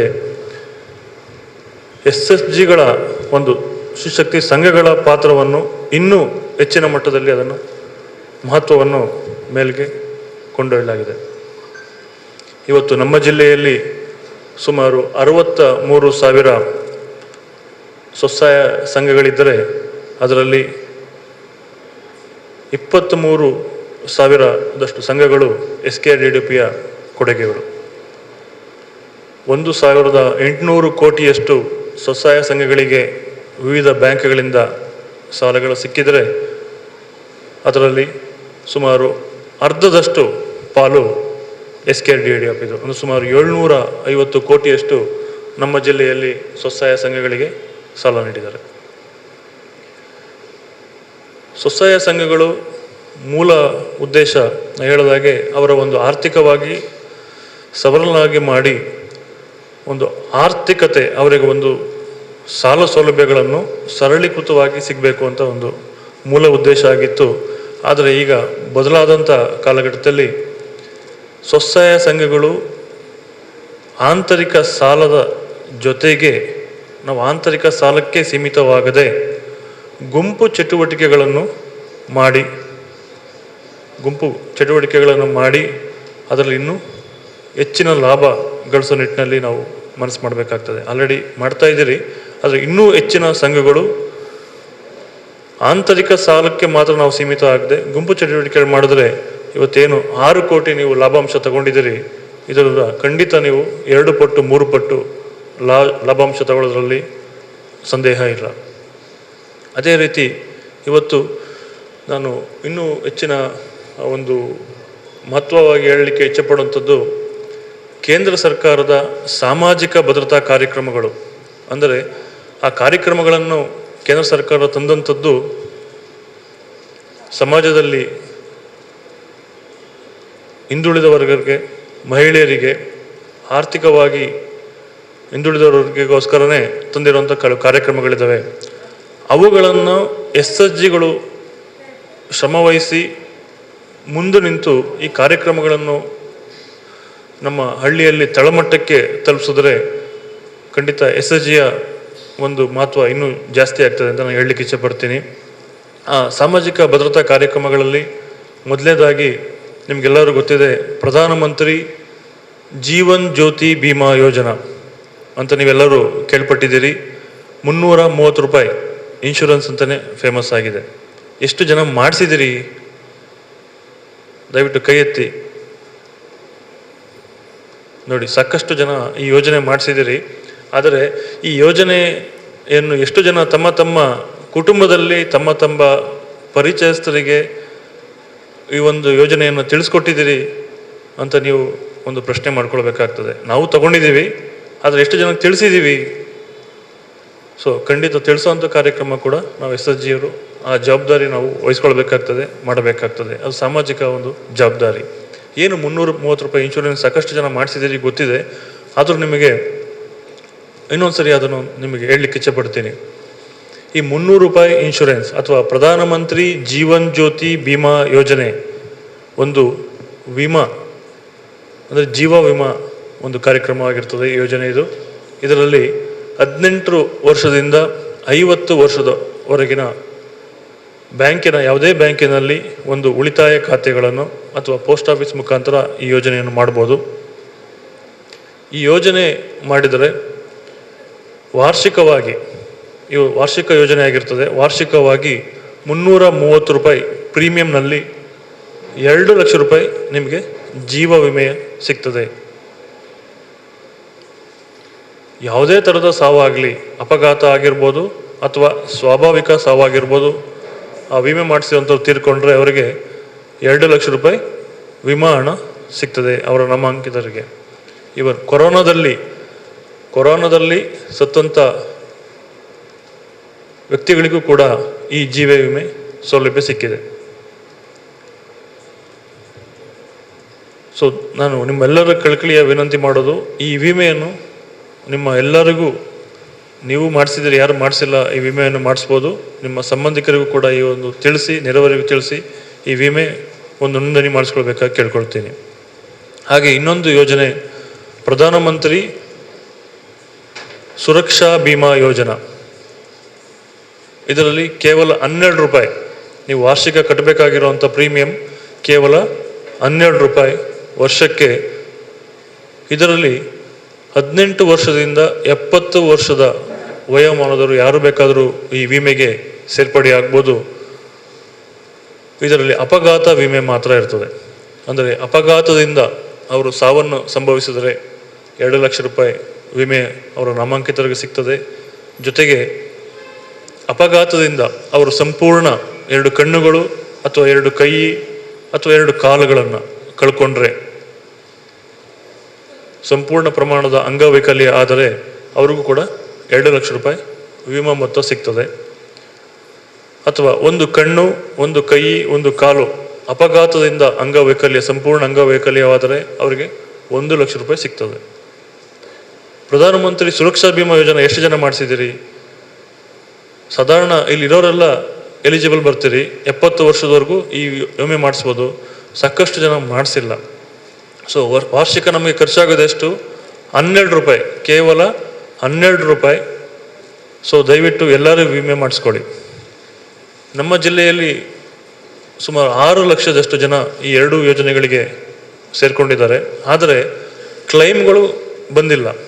ಅದನ್ನು ಅವರು ತೀರ್ಕೊಂಡಿದ್ದಾರೆ, ಆದರೆ ಅವರ ಮನೆಯಲ್ಲಿ ಇದರ ಬಗ್ಗೆ ಗೊತ್ತಿಲ್ಲ, ಈ ಸ್ಕೀಮ್ಗಳ ಬಗ್ಗೆ ಗೊತ್ತಿಲ್ಲ, ಅಥವಾ ಏನು ಮಾಡಬೇಕು ನಂತರದಲ್ಲಿ ಅಂತ ಗೊತ್ತಿಲ್ಲ. ಈ ವಿಮೆ ಏನು ಅಪಘಾತವಾಗಿ ಸಾವು ಸಂಭವಿಸಿದರೆ 30 ದಿನದ ಒಳಗಾಗಿ ನಾವು ಬ್ಯಾಂಕಿಗೆ ದಾಖಲಾತಿಗಳನ್ನು ಸಲ್ಲಿಸಬೇಕು, ಬ್ಯಾಂಕಿಗೆ ತಿಳಿಸ್ಬೇಕಾಗ್ತದೆ. ಏನೇನು ದಾಖಲಾತಿಗಳು ಕೊಡಬೇಕು? ಅವರು ಸಾವು ಸಂಭವಿಸಿದಾಗ ಅವರ ಯಾರು ವಿಮೆ ಮಾಡಿಸಿರ್ತಾರೆ ಅವರ ಪಾಸ್ಬುಕ್ ಒಂದು ಕಾಪಿ, ಅವರ ಮರಣ ಪತ್ರ, ಆಕ್ಸಿಡೆಂಟಲ್ ಆಗಿದ್ದರೆ, ಅಪಘಾತವಾಗಿದ್ದರೆ FIR ಪ್ರತಿ, ಪೊಲೀಸ್ ಸ್ಟೇಷನಿಂದ FIR ಪ್ರತಿ, ಮತ್ತು ಅವರ KYC ಅಂದರೆ ಆಧಾರ್ ಕಾರ್ಡ್, ನಾಮಾಂಕಿತರ ಆಧಾರ್ ಕಾರ್ಡ್ಗಳನ್ನು ಮತ್ತು ಬ್ಯಾಂಕ್ ಡೀಟೇಲನ್ನು ಬ್ಯಾಂಕ್ಗೆ 30 ದಿನದೊಳಗಾಗಿ ಸಲ್ಲಿಸಬೇಕು. ಈ ಒಂದು ಮಾಹಿತಿ ಕೊರತೆಯಿಂದ ಇವತ್ತು ಸಾಕಷ್ಟು ಜನ ಏನು ಈ ಸೌಲಭ್ಯ ಪಡ್ಕೊಳ್ಬೇಕು ಅಂತ ವಿಮೆಗೆ ನೋಂದಣಿ ಮಾಡಿಸಿದ್ದಾರೆ, ಬಟ್ ಸೌಲಭ್ಯ ಪಡ್ಕೊಂಡಿಲ್ಲ. ಸೊ ಇದನ್ನು ನೀವು ಗಮನದಲ್ಲಿ ಇಟ್ಕೊಳ್ಬೇಕು. ವಿಮೆ ಮಾಡಿಸಿದರೂ ಕೂಡ ತಮ್ಮ ಮನೆಯಲ್ಲಿ ನಾವು ಏನು ಸೌಲಭ್ಯಕ್ಕೆ ಯಾವ್ಯಾವುದು ಸೌಲಭ್ಯಗಳನ್ನು ಮಾಡಿಸ್ಕೊಂಡಿದ್ದೀವಿ ಅಂತ ಕೂಡ ಒಂದು ಚರ್ಚೆ ಮಾಡಿ ಇಟ್ಟಿರಬೇಕಾಗ್ತದೆ. ಹಾಗೆ 30 ದಿನದ ನಂತರ ನೀವು ದಾಖಲಾತಿಗಳನ್ನು ಬ್ಯಾಂಕಿಗೆ ಸಲ್ಲಿಸಿದ್ರೆ 7 ದಿನದ ಒಳಗಾಗಿ ಬ್ಯಾಂಕು ಇನ್ಶೂರೆನ್ಸ್ ಕಂಪನಿಗೆ ತಿಳಿಸಬೇಕು. ಹಾಗೆ ಇನ್ಶೂರೆನ್ಸ್ ಕಂಪ್ನಿಯವರು 7 ದಿನ ಒಳಗಾಗಿ ನಿಮಗೆ ವಿಮಾ ಮೊತ್ತವನ್ನು ಕೊಡಬೇಕು ಅಂತ ಈಗ ಬದಲಾದ ಒಂದು ನಿಯಮದಲ್ಲಿ ತಿಳಿಸಿದ್ದಾರೆ. ಕಳೆದ 1 ತಿಂಗಳಿಂದ ಈ ನಿಯಮ ಬಂದಿದೆ. ಸೊ ದಯವಿಟ್ಟು ಸ್ವಸಹಾಯ ಸಂಘದ ಇದು ಮತ್ತೊಂದು ಜವಾಬ್ದಾರಿ ಅಂತ ಅಂದ್ಕೊಳ್ಳಿ. ನೀವು ಈ 2 ವಿಮಾ ಕಾರ್ಯಕ್ರಮಗಳಿಗೆ ಒಂದು ನೋಂದಣಿ ಮಾಡಿಸ್ಕೊಳ್ಳಿ. ನಿಮ್ಮ ನೆರೆಹೊರೆಯವರಿಗೂ ಕೂಡ ಈ ಮಾಹಿತಿಯನ್ನು ತಿಳಿಸ್ಬೇಕು ಮತ್ತು ನಿಮ್ಮ ಕುಟುಂಬದಲ್ಲಿ ಎಲ್ಲರಿಗೂ ಈ ಮಾಹಿತಿ ತಿಳಿಸಿ. ಇದರಿಂದ ನಾವು ಕಳ್ಕೊಳ್ಳೋದೇನೂ ಇಲ್ಲ ಮತ್ತು ನಮ್ಮ ಘನತೆ ಮತ್ತು ನಮ್ಮ ಒಂದು ಗೌರವವನ್ನು ಹೆಚ್ಚಿಸ್ಕೊಳ್ತೀವಿ ಇನ್ನೊಬ್ಬರಿಗೆ ಸಹಾಯ ಮಾಡಿದಾಗ. ಹಾಗೆ ಮತ್ತೊಂದು ಕಾರ್ಯಕ್ರಮ, ಕೇಂದ್ರ ಸರ್ಕಾರದ ಕಾರ್ಯಕ್ರಮ ಅಂದರೆ ಅಟಲ್ ಪೆನ್ಷನ್ ಯೋಜನಾ. ನಿಮಗೆಲ್ಲರೂ ಗೊತ್ತಿದೆ, ಪಿಂಚಣಿ ಯಾರಿಗೆ ಸಿಗ್ತಾ ಇತ್ತು? ಗೌರ್ಮೆಂಟ್ ಎಂಪ್ಲಾಯಿ, ಸರ್ಕಾರಿ ನೌಕರರಿಗೆ ಮಾತ್ರ ಪಿಂಚಣಿ ಸಿಗ್ತಾ ಇತ್ತು ಮತ್ತು ಯಾರಿಗೂ ಪಿಂಚಣಿ ಇರಲಿಲ್ಲ. ನಮ್ಮ ಪಿಂಚಣಿ ಬೇಕು ಅಂದರೂ ಆರ್ಥಿಕವಾಗಿ ಸದೃಢರಾಗಿದ್ದವರು LIC ಅಥವಾ ಇನ್ನೊಂದು ಬೇರೆ ವಿಮಾ ಕಂಪನಿಗಳಲ್ಲಿ ತಿಂಗಳಿಗೆ ಎಷ್ಟು ಅಂತ ಹೆಚ್ಚಿನ ಮೊತ್ತವನ್ನು ಪಾವತಿ ಮಾಡಿ ಕಟ್ತಾಯಿದ್ದರು. ಬಡ ಜನತೆಗೆ ಅಥವಾ ಒಂದು ಸಮಾಜದ ತಳಮಟ್ಟ ಇರುವಂಥವರಿಗೆ ಆ ಪಿಂಚಣಿ ಬಗ್ಗೆ ನಾವು ಆಲೋಚನೆ ಕೂಡ ಮಾಡೋಕ್ಕಾಗ್ತಾ ಇರಲಿಲ್ಲ. ಇಂಥ ಸಂದರ್ಭದಲ್ಲಿ ಕೇಂದ್ರ ಸರ್ಕಾರ ಒಂದು ಯೋಜನೆ ತಗೊಂಡು ಬಂತು, ಅದೇ ಅಟಲ್ ಪಿಂಚಣಿ ಯೋಜನೆ. ಏನು ಈ ಪಿಂಚಣಿ ಯೋಜನೆ ಅಂದರೆ, ನಾವು ನಮ್ಮ ವಯಸ್ಸಿಗೆ ಅನುಗುಣವಾಗಿ 60 ವರ್ಷದ ನಂತರ ನಮಗೆ ಎಷ್ಟು ಪಿಂಚಣಿ ಬೇಕು ಅಂತ ನಾವು ನಿಗದಿ ಮಾಡ್ಕೊಳ್ಬೋದು. 5 ಥರದ ಪಿಂಚಣಿ ಯೋಜನೆಗಳಿದ್ದಾವೆ. ಎಷ್ಟು ಮೊತ್ತ ಬೇಕು ಅಂತ, 1,000ದಿಂದ 5,000 ರೂಪಾಯಿ. ನನಗೆ 60 ವರ್ಷ ಆದಮೇಲೆ 5,000 ರೂಪಾಯಿ ಪಿಂಚಣಿ ಬೇಕು ಅಂತ ಅಂದರೆ ನಾವು ನಿಗದಿ ಮಾಡ್ಕೊಳ್ಬೋದು. ಅಥವಾ ನನಗೆ 5,000 ಬೇಡ ಅಂದರೆ 1,000 ಸಾಕು ಅಂದರೆ 1,000 ನಿಗದಿ ಮಾಡ್ಕೊಳ್ಬೋದು. ನಿಮ್ಮ ವಯಸ್ಸಿನ ಅನುಗುಣವಾಗಿ ಮತ್ತು ಪಿಂಚಣಿಯ ಒಂದು ಮೊತ್ತದ ಅನುಗುಣವಾಗಿ ಪ್ರತಿ ತಿಂಗಳು ಕಟ್ಟುವಂಥ ಪ್ರೀಮಿಯಂ ನಮಗೆ ಡಿಸೈಡ್ ಆಗ್ತದೆ. ಎಷ್ಟು ಕಟ್ಟಬೇಕು? ಉದಾಹರಣೆಗೆ ತಗೊಳ್ತೇನೆ ನಾನು. ಒಂದು 30 ವರ್ಷದ ಪ್ರಾಯದವರು ನನಗೆ 5,000 ಬೇಕು, 60 ವರ್ಷ ಆದಮೇಲೆ ನನಗೆ 5,000 ಪಿಂಚಣಿ ಬೇಕು ಅಂದರೆ ನಾವು ಎಷ್ಟು ಕಟ್ಟಬೇಕು ತಿಂಗಳ? ನೋಡಿ, 577 ರೂಪಾಯಿ ನಾವು ತಿಂಗಳ 577 ರೂಪಾಯಿ ನಾವು ಪಿಂಚಣಿ ನಾವು ಪ್ರೀಮಿಯಮನ್ನು ಕಟ್ಟಿದ್ರೆ ಎಲ್ಲಿವರೆಗೆ? 30 ವರ್ಷದವರು ಸಾಧಾರಣ ಇನ್ನು 30 ವರ್ಷ ಕಟ್ಟಬೇಕು, ಅಂದರೆ ನಮಗೆ 60 ವರ್ಷ ಆಗೋವರೆಗೆ.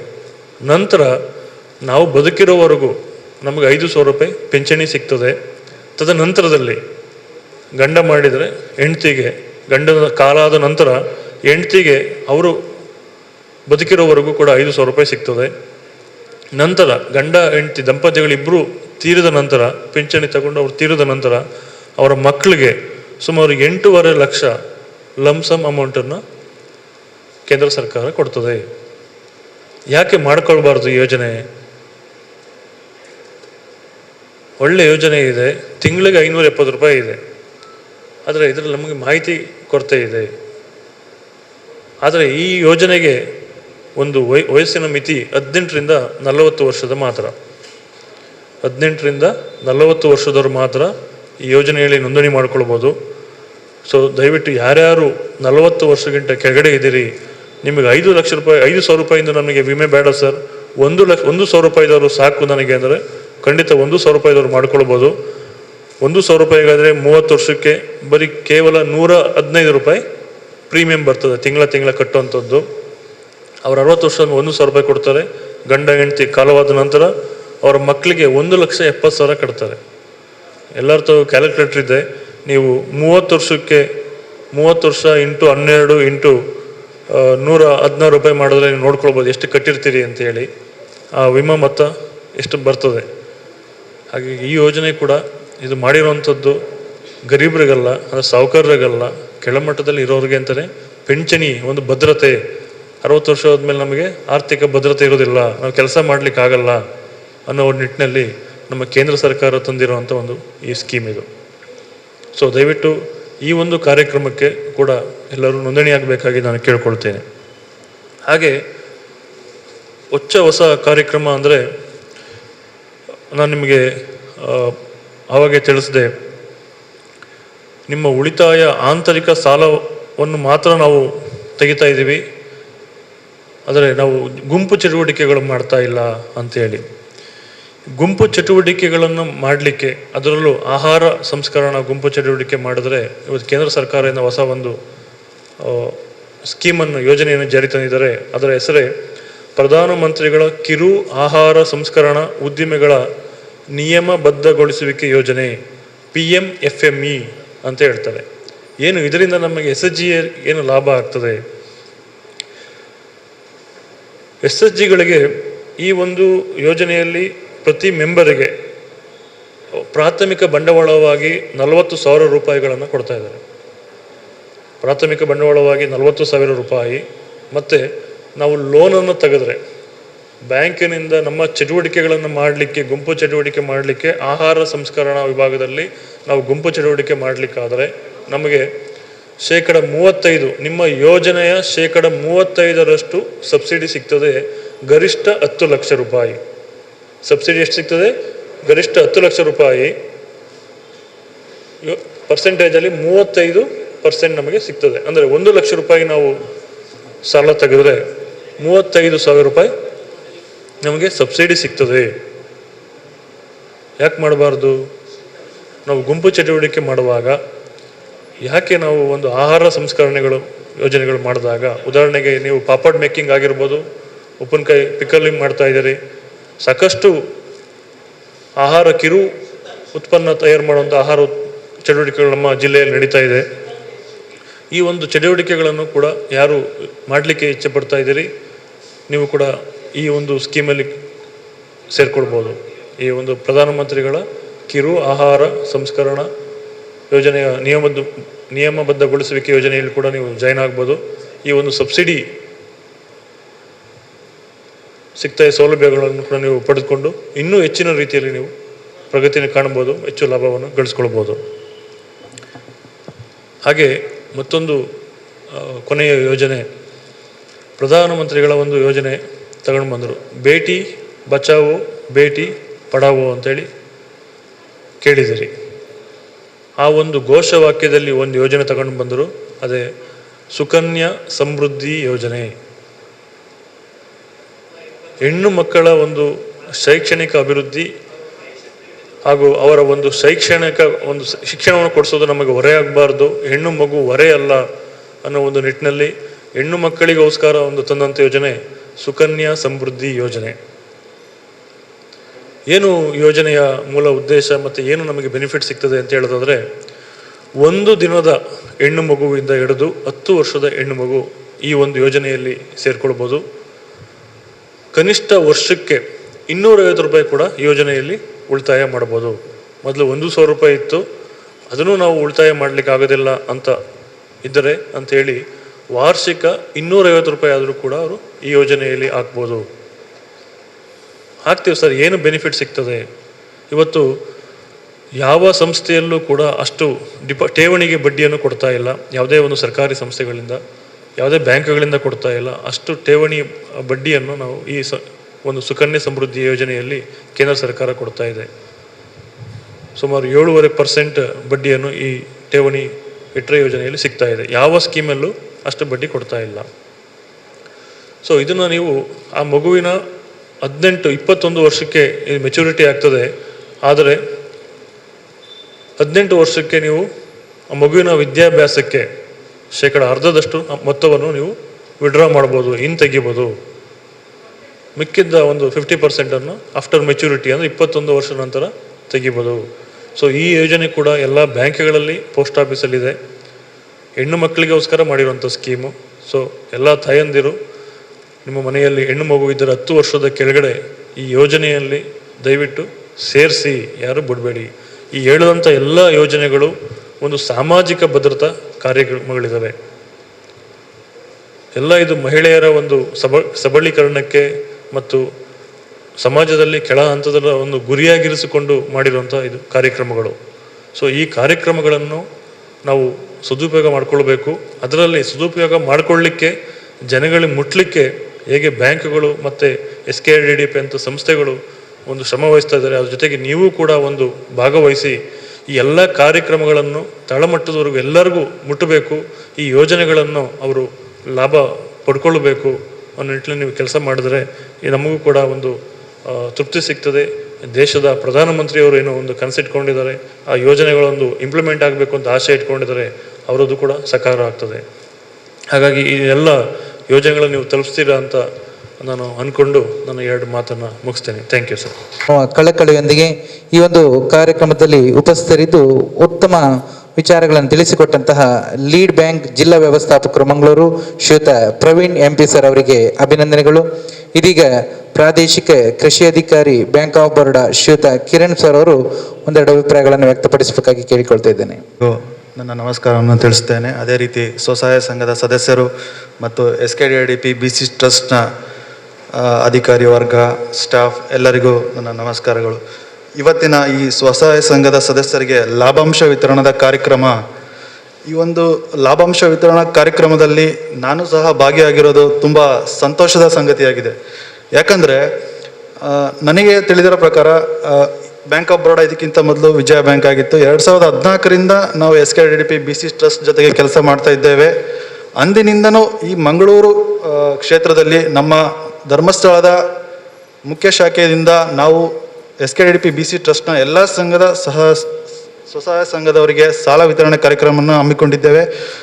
ಆ ಟೈಮಲ್ಲಿ 1 ಅಥವಾ 7 ಜಿಲ್ಲೆಗಳಲ್ಲಿ ಮಾತ್ರ ನಾವು ಸ್ವಸಹಾಯ ಸಂಘದ ಸದಸ್ಯರಿಗೆ ಸಾಲ ವಿತರಣೆ ಮಾಡ್ತಾ ಇದ್ವಿ. ಆದರೆ ಇವತ್ತಿನ ಈ ಕ್ಷಣದಲ್ಲಿ ಒಂದು ಹೆಮ್ಮೆಯ ಸಂಗತಿ ಏನೆಂದರೆ, ಮಂಗಳೂರಿನಿಂದ ಪ್ರಾರಂಭವಾಗಿ ಈ ಕರ್ನಾಟಕದ ತುತ್ತತುದಿಯಾದ ಬೀದರ್ನವರೆಗೂ ನಾವು ನಮ್ಮ ಎಲ್ಲ ಜಿಲ್ಲೆಗಳಲ್ಲಿ ಸ್ವಸಹಾಯ ಸಂಘದ ಸದಸ್ಯರಿಗೆ SKIDDP BC ಟ್ರಸ್ಟ್ ವತಿಯಿಂದ ಸಾಲ ವಿತರಣೆ ಕಾರ್ಯಕ್ರಮವನ್ನು ಹಮ್ಮಿಕೊಂಡು ಸಮರೋಪಾದಿಯಲ್ಲಿ ಸಾಲ ವಿತರಣೆಯನ್ನು ಮಾಡಿದ್ದೇವೆ. ಇದು ಒಂದು ಸಂತೋಷದ ಸಂಗತಿ. ಯಾಕಂದರೆ SKIDDP BC ಟ್ರಸ್ಟ್ ಇವರು ಸಾಲ ಅಷ್ಟೇ ಕೊಡ್ತಾ ಇಲ್ಲ, ಎಲ್ಲ ಗ್ರಾಮ ನಗರ ಪ್ರದೇಶದಲ್ಲಿ ಮಹಿಳೆಯರಿಗೆ ಆರ್ಥಿಕ ಶಿಸ್ತನ್ನು ಕಲಿಸಿಕೊಟ್ಟಿದೆ. ಆರ್ಥಿಕ ಶಿಸ್ತು ಒಂದು ಕುಟುಂಬವನ್ನು ಉದ್ಧಾರ ಮಾಡುತ್ತೆ. ಆ ಕುಟುಂಬ ಉದ್ಧಾರ ಆದರೆ ಒಂದು ಊರು ಉದ್ಧಾರ ಆಗುತ್ತೆ, ಊರು ಉದ್ಧಾರ ಆದರೆ ದೇಶನೇ ಉದ್ಧಾರ ಆಗುತ್ತೆ.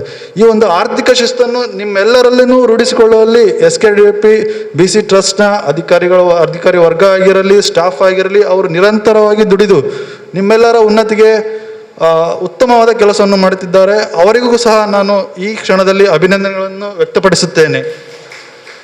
ಅದೇ ರೀತಿ ನಮ್ಮ ಬ್ಯಾಂಕಿನೊಂದಿಗೆ ಸಹಕಾರವನ್ನು ನಾವು SKIDDP BC ಟ್ರಸ್ಟ್ ವತಿಯಿಂದ ಪಡೆದುಕೊಂಡಿದ್ದು, ಇನ್ನೂ ಇದೇ ರೀತಿ ಮುಂದಿನ ದಿನಗಳಲ್ಲಿ ಹೆಚ್ಚಿನದಾಗಿ ಸಾಲ ವಿತರಣೆ ಆಗಲಿ, ನಿಮ್ಮ ಸ್ವಸಹಾಯ ಸಂಘಗಳು ಹೆಚ್ಚಿನ ರೀತಿಯಲ್ಲಿ ಲಾಭಾಂಶವನ್ನು ಪಡೆಯಲಿ ಅಂತ ಹೇಳ್ತಾ ನನ್ನ 2 ಮಾತುಗಳನ್ನು ಮುಗಿಸುತ್ತೇನೆ. ಅಧ್ಯಕ್ಷರು ಅಖಿಲ ಕರ್ನಾಟಕ ಜನಜಾಗೃತಿ ವೇದಿಕೆ ಮಂಗಳೂರು ತಾಲೂಕು ಇದ್ದೇನೆ. ಓಂ ಸಾವಿಂದರಗಳಿಗೆ ಅಡ್ಡಬಿದ್ದು ಬೇಡುವ ಆಶೀರ್ವಾದಗಳು.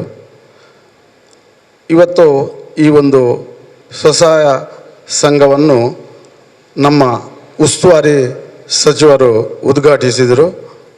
ಮಾನ್ಯ ವೇದವ್ಯಾಸ ಕಾಮತರ ಉಪಸ್ಥಿತಿಯಲ್ಲಿ ನಮ್ಮ ಕೇಂದ್ರ ಒಕ್ಕೂಟದ ಅಧ್ಯಕ್ಷರು ಸತೀಶ್ ಅವರು ಕೂಡ ಇದ್ದರು. ಅಲ್ಲದೆ ವೇದಿಕೆಯಲ್ಲಿರುವ ಎಲ್ಲ ಗಣ್ಯರೇ, ಶ್ರೀ ಕ್ಷೇತ್ರ ಧರ್ಮಸ್ಥಳ ಗ್ರಾಮಾಭಿವೃದ್ಧಿ ಯೋಜನೆಯ ಈ ಒಂದು ಸ್ವಸಹಾಯ ಸಂಘದ ಒಂದು ಈ ಸಾಲ ವಿತರಣಾ ಸಮಾರಂಭ ಅಲ್ಲದೆ ಮಹಿಳೆಯರಿಗೆ ಮಾತ್ರವಲ್ಲದೆ ಈ ಒಂದು ಕ್ಷೇತ್ರ ಎಲ್ಲ ಕಡೆಗಳಲ್ಲಿ ಕೂಡ ಒಂದು ಸಮಾಜದ ಒಳಿತಿಗಾಗಿ ಕೆಲಸವನ್ನು ಮಾಡುತ್ತಾ ಇದ್ದೆ. ಯಾಕೆಂತ ಹೇಳಿದರೆ ಈಗ ರೂಟ್ ಸೆಟ್ಟಿನಲ್ಲಿ ಕೂಡ ಒಂದು ಟ್ರೈನಿಂಗ್ ಮಾಡಿ ಅವನಿಗೆ ಒಂದು ಸ್ವ ಉದ್ಯೋಗವನ್ನು ಪಡೆದು ಅದರಲ್ಲಿ ಅವನು ಲಾಭಾಂಶವನ್ನು ಅವನಷ್ಟಕ್ಕೆ ಪಡೆಯುವ ಹಾಗೆ ಶ್ರೀ ಕ್ಷೇತ್ರ ಪ್ರೇರೇಪಿಸ್ತದೆ. ಯಾಕೆಂತ ಹೇಳಿದರೆ ಈಗ ನಮ್ಮ ದಕ್ಷಿಣ ಕ್ಷೇತ್ರದ ಶಾಸಕರು ಅದೇ ಹೇಳಿದರು, ನಾವು ಪೇಪರ್ನಲ್ಲಿ ನೋಡಿದ್ದೇವೆ, ಎಷ್ಟೋ ಏಲಮಾದ ಇದನ್ನು ನೋಡ್ತೇವೆ ಅಂತ ಹೇಳ್ತಾರೆ. ಯಾಕೆಂತ ಹೇಳಿದರೆ ಶ್ರೀ ಕ್ಷೇತ್ರ, ನಾನು ಕೂಡ ಒಂದು ರೂಟ್ ಸೆಟ್ನಲ್ಲಿ ಟ್ರೈನಿಂಗ್ ಆದ ನಂತರ ಮನೆಯಲ್ಲಿರುವಾಗ ಕೂಡ ಕ್ಷೇತ್ರ ಕೇಳ್ತದೆ, ನೀನು ಏನು ಮಾಡ್ತಿ, ನಿನಗೆ ಎಂಥದ್ದು ಪ್ರಾಬ್ಲಮ್ ಉಂಟು, ನಿನಗೆ ಏನು ಸಹಾಯ ಆಗಬೇಕು ಅಂತ ಹೇಳುವಂಥ ಒಂದು ಅಂಶವನ್ನು ಶ್ರೀ ಕ್ಷೇತ್ರ ಕೇಳುವುದರಿಂದ ಎಲ್ಲ ಸ್ವಸಹಾಯ ಸಂಘ ಇರ್ಬೋದು, ನಮ್ಮ ರೂಟ್ ಸೆಟ್ನಲ್ಲಿ ಟ್ರೈನಿಂಗ್ ಆದವರು ಇರ್ಬೋದು, ಅವರು ಉನ್ನತಿಯನ್ನು ಸಾಧಿಸ್ತಾರೆ. ಯಾಕೆಂತ ಹೇಳಿದರೆ ಅವರಿಗೆ ಜನರ ಶ್ರೇಯಸ್ಸೇ ಮುಖ್ಯವಾಗಿರ್ತದೆ.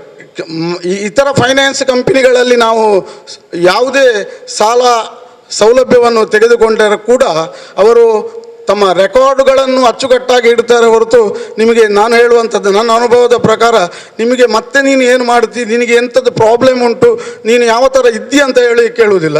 ಸ್ವಸಹಾಯ ಸಂಘ ಧರ್ಮಸ್ಥಳ ಶ್ರೀ ಕ್ಷೇತ್ರ ಅವನನ್ನು ಸಂಪೂರ್ಣವಾಗಿ ಅವನನ್ನು ತಪಾಸಣೆ ಮಾಡಿಕೊಂಡೇ ಇರ್ತದೆ. ಅವನಿಗೆ ಆಗುವಂಥ ಹೆಲ್ಪನ್ನು ಕೂಡ ಮತ್ತೆ ಕೂಡ ಮಾಡಿ ಅವನನ್ನು ಉದ್ಧಾರ ಮಾಡ್ತದೆ ಅಂತ ಹೇಳುವಂಥ ಒಂದು ಮಾತನ್ನು ಹೇಳ್ತೇನೆ.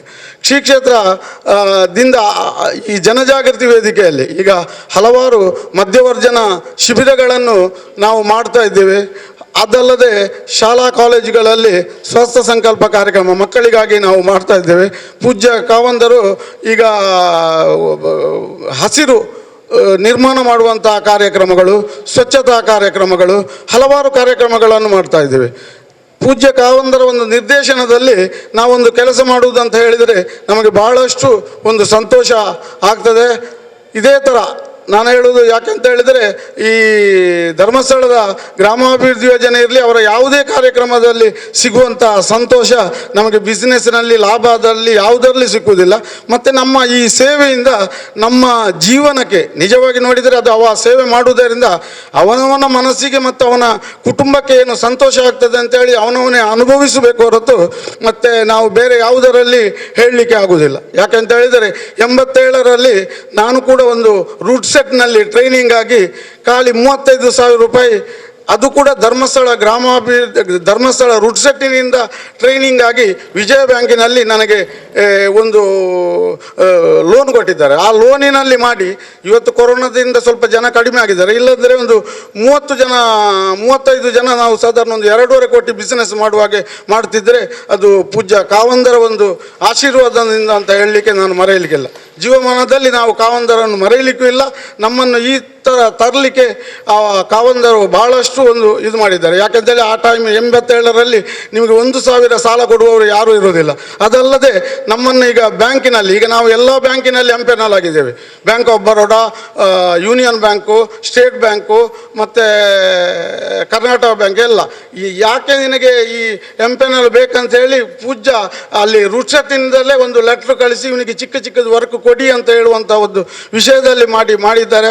ಹಾಗಾಗಿ ನಾವು ಈ ಧರ್ಮಸ್ಥಳದ ಯಾವುದೇ ಕಾರ್ಯಕ್ರಮ ಇದ್ದರೂ ಇತರರಿಗೆ ಒಂದು ಉಪಕಾರ ಆಗುವಂಥ ಕಾರ್ಯಕ್ರಮದಲ್ಲಿ ನಾವು ಸದಾ ದುಡಿಯೋಣ, ನಮ್ಮಷ್ಟಕ್ಕೆ ನಾವು ಸಂತೃಪ್ತಿಯನ್ನು ಪಡೆಯೋಣ ಅಂತ ಹೇಳಿ ನನ್ನ 2 ಮಾತುಗಳನ್ನು ಮುಗಿಸ್ತೇನೆ. ಈ ಒಂದು ಸ್ವಸಹಾಯ ಸಂಘದ ಸದಸ್ಯರಿಗೆ ಲಾಭಾಂಶ ವಿತರಣಾ ಕಾರ್ಯಕ್ರಮಕ್ಕೆ ಕರೆದಾಗ ಬಹಳ ಪ್ರೀತಿಯಿಂದ ಹೋಗೊಟ್ಟು ಈ ಒಂದು ಕಾರ್ಯಕ್ರಮದಲ್ಲಿ ಶುಭ ಹಾರೈಕೆ ಮಾಡಿದಂಥ ಶ್ರೀಯುತ ಮಹಾಬಲ್ ಚೌಟ ಸರ್ ಅವರಿಗೆ ಅಭಿನಂದನೆಗಳು. ಇದೀಗ ಕೊನೆಯದಾಗಿ ಕಾರ್ಯಕ್ರಮದ ಅಧ್ಯಕ್ಷ ಸ್ಥಾನವನ್ನು ವಹಿಸಿಕೊಂಡಿರುವಂತಹ ಶ್ರೀಯುತ ಸತೀಶ್ ಕೊಂಪಲ, ಕೇಂದ್ರ ಒಕ್ಕೂಟದ ಅಧ್ಯಕ್ಷರು, ಶ್ರೀ ಕ್ಷೇತ್ರ ಧರ್ಮಸ್ಥಳ ಗ್ರಾಮಾಭಿವೃದ್ಧಿ ಯೋಜನೆ BC ಟ್ರಸ್ಟ್ ಮಂಗಳೂರು, ತಾವು ಒಂದೆರಡು ಅಭಿಪ್ರಾಯಗಳನ್ನು ವ್ಯಕ್ತಪಡಿಸಬೇಕಾಗಿ ಕೇಳಿಕೊಳ್ತಿದ್ದೆ. ಪರಮ ಪೂಜ್ಯ ಕಾವಂದ್ರ ಹಾಗೂ ಮಾತೃಶ್ರೀ ಅಮ್ಮನವರ ಆಶೀರ್ವಾದವನ್ನು ಬೇಡ್ತಾ ವೇದಿಕೆಯಲ್ಲಿರುವ ಗಣ್ಯರೇ ಹಾಗೂ ಎಲ್ಲ ಪದಾಧಿಕಾರಿಗಳೇ, ಪರಮ ಪೂಜ್ಯ ಕಾವಂದರು 1991ರಂದು ಬೆಳ್ತಂಗಡಿ ಗ್ರಾಮದಲ್ಲಿ ಒಂದು ಸಸಿಯನ್ನು ನೆಟ್ಟು ಆ ಸಸಿ ಎಂದು ದೊಡ್ಡ ಹೆಮ್ಮರವಾಗಿ ಬೆಳೆದು ಗ್ರಾಮಾಭಿವೃದ್ಧಿ ಯೋಜನೆ ಎಂಬ ಇದು ಬಂದು ಎಲ್ಲ ಸದಸ್ಯರಿಗೂ ಒಳ್ಳೆಯ ಸವಲತ್ತುಗಳನ್ನು ಪಡೆದುಕೊಂಡಿರುತ್ತಾರೆ. ಮತ್ತು ಈ ಕೊರೋನಾ ಸಮಯದಲ್ಲಿ ಕಾವಂದರು ನಮ್ಮ ಲಾಭಾಂಶ ನೀಡುವುದರ ಮೂಲಕ ನಮ್ಮ ಸದಸ್ಯರಿಗೆ ಎಲ್ಲ ತುಂಬ ಸದುಪಯೋಗವನ್ನು ಪಡೆಯಲಿದ್ದಾರೆ ಅಂತೇಳಿ ನನ್ನ 2 ಮಾತನ್ನು ಮುಗಿಸ್ತೇನೆ. ಮಂಜುನಾಥಾಯ ನಮಃ. ಕ್ಷೇತ್ರದ ಮಂಜುನಾಥ ಸ್ವಾಮಿಯನ್ನು ಭಕ್ತಿಯಿಂದ ಸ್ಮರಣೆ ಮಾಡಿಕೊಂಡು ಸ್ಥಳ ಸಾನ್ನಿಧ್ಯ ದೇವರಿಗೆ ವಂದಿಸುತ್ತಾ ಪರಮ ಪೂಜ್ಯ ಡಾಕ್ಟರ್ ಡಿ ವೀರೇಂದ್ರ ಹೆಗ್ಗಡೆಯವರು ಮಾತೃಶ್ರೀ ಹೇಮಾವತಿ ಅಮ್ಮನವರ ಕೃಪಾಶೀರ್ವಾದವನ್ನು ಬೇಡಿಕೊಳ್ಳುತ್ತಾ ಶ್ರೀ ಕ್ಷೇತ್ರ ಧರ್ಮಸ್ಥಳ ಗ್ರಾಮಾಭಿವೃದ್ಧಿ ಯೋಜನೆ BC trust register Mangaluru taluk Dakshina Kannada ಜಿಲ್ಲೆಯ ಸ್ವಸಹಾಯ ಸಂಘದ ಸದಸ್ಯರುಗಳಿಗೆ ಲಾಭಾಂಶ ವಿತರಣಾ ಕಾರ್ಯಕ್ರಮ. ಈ ಕಾರ್ಯಕ್ರಮದ ಗಣ ಉದ್ಘಾಟನೆಯನ್ನು ನೆರವೇರಿಸಿ ನಮಗೆಲ್ಲರಿಗೂ ಹಿತವಚನವನ್ನು ನೀಡಿ ಆಗಮಿಸಿದಂಥ ದಕ್ಷಿಣ ಕನ್ನಡ ಜಿಲ್ಲೆಯ ಉಸ್ತುವಾರಿ ಸಚಿವರು, ಹಿಂದುಳಿದ ವರ್ಗಗಳ ಕಲ್ಯಾಣ, ಹಿಂದೂ ಧಾರ್ಮಿಕ ಮತ್ತು ಧರ್ಮದಾಯ ದತ್ತಿ ಇಲಾಖೆಯ ಸಚಿವರಾದಂಥ ಶ್ರೀಯುತ ಕೋಟ ಶ್ರೀನಿವಾಸ್ ಪೂಜಾರಿಯವರಿಗೆ ಈ ಕಾರ್ಯಕ್ರಮದ ಪರವಾಗಿ ತುಂಬು ಹೃದಯದ ಅಭಿನಂದನೆಗಳನ್ನು ಸಲ್ಲಿಸ್ತಾ ಇದೆ. ಹಾಗೆಯೇ ಈ ಕಾರ್ಯಕ್ರಮದಲ್ಲಿ ಲಾಭಾಂಶ ವಿತರಣಾ ಕಾರ್ಯಕ್ರಮವನ್ನು ನೆರವೇರಿಸಿ ನಮಗೆಲ್ಲರಿಗೂ ಕೂಡ ಹಿತವಚನವನ್ನು ನೀಡಿದಂಥ ಮಂಗಳೂರು ದಕ್ಷಿಣ ವಿಭಾಗದ ಕ್ಷೇತ್ರದ ಶಾಸಕರಾದಂಥ ಶ್ರೀಯುತ ಡಿ ವೇದವ್ಯಾಸ್ ಕಾಮತ್ ಇವರಿಗೂ ಕೂಡ ಈ ಸಭೆಯ ಪರವಾಗಿ ತುಂಬು ಹೃದಯದ ಅಭಿನಂದನೆಗಳನ್ನು ಸಲ್ಲಿಸ್ತಾ ಇದ್ದೇನೆ. ಕದ್ರಿ ವಲಯದ ಕುದ್ರೋಳಿ ಕಾರ್ಯಕ್ಷೇತ್ರದ ಆಶಾಜ್ಯೋತಿ ಸಂಘದ ಸದಸ್ಯದುಲ್ಲೆ ನಾನು 26/10/2002 ಎಂಕ್ಲ ಸಂಘ ಆರಂಭ ಮಾಡಿ ಎಂಕ್ಲ ಸಂಘ ಆರಂಭ ಆನಾಗ ಎಂಕ್ಲಿಗೆ 10 ರೂಪಾಯಿ ಎಂಕ್ಲ ಸಂಘ ಆರಂಭ ಮಾಡ್ತದ. ಇತ್ತೆ ಎಂಕ್ಲು ಉಳಿತಾಯ 50 ರೂಪಾಯಿದ ಲೆಕ್ಕ ಕಟ್ಟೊಂದಿಲ್ಲ. ಎಂಕ್ಲ ಒಟ್ಟು ಉಳಿತಾಯ 28,800 ರೂಪಾಯಿ ಆತಂಡು. ಇತ್ತೆ ಟೋಟಲ್ ಎಂಕ್ಲ ಒಟ್ಟು ಮಾತ ಜನಕಲ ಉಳಿತಾಯ 2,80,800 ರೂಪಾಯಿ ಮುಟ್ಟ ಆತಂಡು. ಎಂಕಲು ಸಂಗೋಡು ಇತ್ತೆ ಎಂಕ್ಲ 14 ವರ್ಷ ಆಣ ಎಂಕ್ಲ ಸಂಘ ಅದು 14 ವರ್ಷೋಡು ಎಂಕಲು ಸಾಧಾರಣ ಒಂದು 85-90 ಲಕ್ಷ ಮಟ್ಟ ವ್ಯವಹಾರನು ಮಾಡ್ತದ. ಎಂಕಲು ಪ್ರಗತಿ ನಿಧಿ ಸಾಲನು ವಿದ್ಯಾಭ್ಯಾಸ ಹೋಗು ఒక ವ್ಯಾಪಾರ ಹೋಗು ಮನೆ ಅಡ್ವಾನ್ಸ್ ಮನೆ ರಿಪೇರಿ ಚಿನ್ನ ಬಿಡಿಸಲು ಚಿನ್ನ ಖರೀದಿ ಇಂಚ ಮಾತ ಇದಕ್ಕೆಲ್ಲ ಎಂಕಲು ವ್ಯವಹಾರ ಮಾಡ್ತದ. ఒక ಎಂಕಲು ಲಾಭಾಂಶ ತಿಕ್ಕನಾಗ ಎಂಕ್ಲೆಗೆ ಒಂಜಿ ಭಾರಿ ಖುಷಿತ ವಿಷಯ ಪನ್ನಂಡ ಎಂಕ್ಲೆಗೆ ಒಂಜಿ ಐನಾಜಿ ಸರಿ ಎಂಕ್ಲೆಗೆ ಮುಲ್ಪ ಎಂಕಲ ಯೋಜನೆ ಎಂಕ್ಲೆಗೆ ಲಾಭಾಂಶ ತಿಕ್ಕದಂಡು ಎಂಕ್ಲೆಗ ಲಾಭಾಂಶ ತಿಕ್ಕನಾಗ ಈ ಸರಿ ಎಂಕ್ಲೆಗೆ 18-21 ವರ್ಷದ ಲಾಭಾಂಶ ಎಂಕಲ ಸಂಘೋಗು 9,300 ರೂಪಾಯಿದ ಲೆಕ್ಕ ತಿಕ್ಕದಂಡು ಒಕ್ಕನ ಎಂಕಲನೆ ಒಂದೆಟ್ಟು ಎಂಕಲೊಟ್ಟಿಗೆ ಆತಿನ ಸಂಘ ಜೀವನ ದೊತ್ತಿ ಸಂಘ ಅಕ್ಲೆಗೆ ಒರಿಯೊರಿಗೂ 11,000 ಮಟ್ಟ ಲಾಭಾಂಶ ತಿಕ್ಕದಂಡು ಅಂಚ ಎಂಕ್ಲೆಗೆ ಈ ಲಾಭಾಂಶ ವಿತರಣೆ ಆನಾಗ ಎಂಕ್ಲೆಗೆ ಭಾರಿ ಖುಷಿ ಪನ್ನಂಡ. ಎಂಕ್ಲೆಗೆ ಓಲ್ಲ ಈ ಲಾಭಾಂಶ ತಿಕ್ಕುಜಿ ಆ ಸಂಘಲ ಸಂಸ್ಥೆ ಇಡ್ಲ ಆ ಯೋಜನೆ ಇಡ್ಲ ಲಾಭಾಂಶ ತಿಕ್ಕುಜಿ ಎಂಕ್ಲೆಗೆ ಎಂಕೆಲ್ಲ ಕಾಸು ಎಂಕ್ಲೆಗೆ ಲಾಭಾಂಶ ತಿಕ್ಕನೆ ಎಂಕ್ಲೆ ಮಸ್ತ್ ಖುಷಿ ಆಗೊಂಡು. ಅವತ್ತಂದು ಈ ಸರಿ ಎಂಕ್ಲೆಗೆ ಲಾಭಾಂಶ ತಿಕ್ಕನಾಗ ಉಂಡಾತೆ ಈ ಕೊರೋನಾದ ಟೈಮಡು ಎಂಕ್ಲೆನ ಮಸ್ತ್ ಮೂಜಿ ತಿಂಗೊಳ್ದ ಕಂತುಲು ಪುರ ಎಂಕ್ಲ ಬಾಕಿ ಇತ್ತಂಡು ಈ ಲಾಭಾಂಶ ತಿಕ್ಕನಾಗ ಎಂಕ್ಲೆಗೆ ಒಂದು ಭಾರಿ ಖುಷಿ ದಯಪಂಡ ಈ ಲಾಭಾಂಶ ಡಾಂಡಲ ಎಂಕ್ಲೆಗೆ ಒಂತೆ ಕಂತು ಗಂಡಲ ಪಾಡಿರ ತಿಕ್ಕೊಂಡಂತ ಪನ್ಪಿನ ಒಂಜಿ ಖುಷಿ ಅಂಚಾದಪ್ಪನಾಗ ಎಂಕ್ಲೆಗೆ ಯೋಜನೆ ಮಸ್ತ್ ಉಪಕಾರ ಆತನ ಎಂಕ್ಲೆಗೆ ಎಂಕಲ್ಲಾಯ್ಡ್ 15 ಲಕ್ಷ DP ಲಿಮಿಟ್ ಉಂಡು ಎಂಕಲ ಸಂಘಲೈಡ್ ಎಂಕಲೈಟ್ 13 ಲಕ್ಷ ಮಟ್ಟ ವ್ಯವಹಾರಲ್ಲ ಮಂತೊಂದ ಎಂಕಲು ಅಂಚಾದಪ್ಪನಾಗ ಎಂಕ್ಲೆಗೆ ಭಾರಿ ಖುಷಿ ಪನ್ನಂಡ ಇಂಚಿನ ಯೋಜನೆ ಎಂಕ್ಲೆಗೆ ಒಲ್ಪಲ ತಿಕ್ಕುಚಿ ಈ ರೀತಿ ಎಂಕ್ಲೆ ಮಸ್ತ್ ಖುಷಿ ಪನ್ನಂಡ ಎಂಕ್ಲೆಗೆ ಆ ಲಾಭಾಂಶೋಡು ಎಂಕ್ಲೆಗೆ ಒಂದು ಪ್ರಯೋಜನವನ್ನು ಉಂಡ ತಂದು ಪನ್ಪಿನ ಒಂಜಿ ಖುಷಿ. ರತ್ನ. ಓಂ ಶ್ರೀ ಮಂಜುನಾಥಾಯ ನಮಃ. ಶ್ರೀ ಕ್ಷೇತ್ರ ಧರ್ಮಸ್ಥಳದ ಮಂಜುನಾಥ ಸ್ವಾಮಿನ ನೆನೆಯೊಂದು ಹಾಗೂ ಕಾವಂದರ ಹಾಗೂ ಮಾತೃಶ್ರೀ ಅಮ್ಮನವರ ಆಶೀರ್ವಾದನ ಬೇಡೊಂದು ಇನ್ನಿತ ಈ ಪ್ರಗತಿ ಸ್ವಸಹಾಯ ಸಂಘದ ಲಾಭಾಂಶ ವಿತರಣೆದ ಕಾರ್ಯಕ್ರಮ ಎಂಕ್ಲು ದೇವಿಗುಡಿ ಸಂಘದಕ್ಕಲು ಸುಮಾರು ಎಂಕ್ಲ ಸಂಘ 2003 ಜನವರಿ ಸ್ಟಾರ್ಟ್ ಆದ ಆ ಟೈಮ್ ಎಂಕ್ಲ ಸಂಘದ 10 ಜನ ಮೆಂಬರ್ನ ಕುಲಿತ್ತೇವೆ. ಎಂಕ್ಲ ಒಟ್ಟು ಉಳಿತಾಯ 2,60,60,000 ಆದ್ದು ಒರಿಯೋರಿಯನ ಎಂಗ್ಲ ತಂಡದ ಪ್ರತಿಯೊಬ್ಬ ಸದಸ್ಯರನ್ನ 30,000 ಮುಟ್ಟ ಉಳಿತಾಯ ಆತಂಡು. ಅಂಚೆನೆ ಎಂಕ್ಲು ಸುಮಾರು 75 ಲಕ್ಷ ಮುಟ್ಟ ಇದ್ನೇಟ ಸುಮಾರು 18 ವರ್ಷದಿಂಚಿ ಸಾಲ ದೆತೊನೊಂದು ಅವು ಆ ಸಾಲ ಅಂಚೆನೆ ಎಂಕ್ಲಿಗೆ ಈ 2018-20 ಉಲಾಯಿ 2 ವರ್ಷದ ಸುಮಾರು 68,184 ರೂಪಾಯಿ ಲಾಭಾಂಶ ಬೈದಂಡು ಆ ತಂಡದ ಪ್ರತಿಯೊಬ್ಬ ಸದಸ್ಯರಿಗೆ 80,000 ಲಕ್ಕನೆ ಒರಿಯೊರಿ ಸದಸ್ಯರಿಗೆ ಬೈದನ್ ಅಂದರೆ ಎಂಕ್ಲಿಗೆ ಮಸ್ತ್ ಖುಷಿಯ ಒಂದುಂಡು. ನೆತ್ತದುಂಬುಗು 2018 ಎಂಕ್ಲಿಗೆ 48,000 ಆಜಿನುದು ಚಿಲ್ಲರೆ ಲಾಭಾಂಶ ಬೈದಂಡು. ಈ ಲಾಭಾಂಶದ ಕಾಸನ್ನು ನಮ್ಮ ಸಂಘದ ಪೂರೆಲ್ಲ ಸದಸ್ಯರ ನಕಲು ಎಡ್ಡೆ ರೀತಿಯ ಸದುಪಯೋಗ ಪಡೆಯೋರೊಂದಿಗೆ ನಾನು ಅಂಚಿನ ಎಂಕಲು 2 ಲಕ್ಷದ ದಿನ ಸಾಲನ ಎಂಕಲು ಎಡ್ಡೆ ಹಲವಾರು ಉದ್ದೇಶಗದ್ದೆ ತಂದು ಅವೇನು ಎಡ್ಡೆ ರೀತಿಡು ಪೂರೆಲ್ಲ ಐತ ಸದುಪಯೋಗನ ಪಡೆಯೊಂದು ಬೇರೆ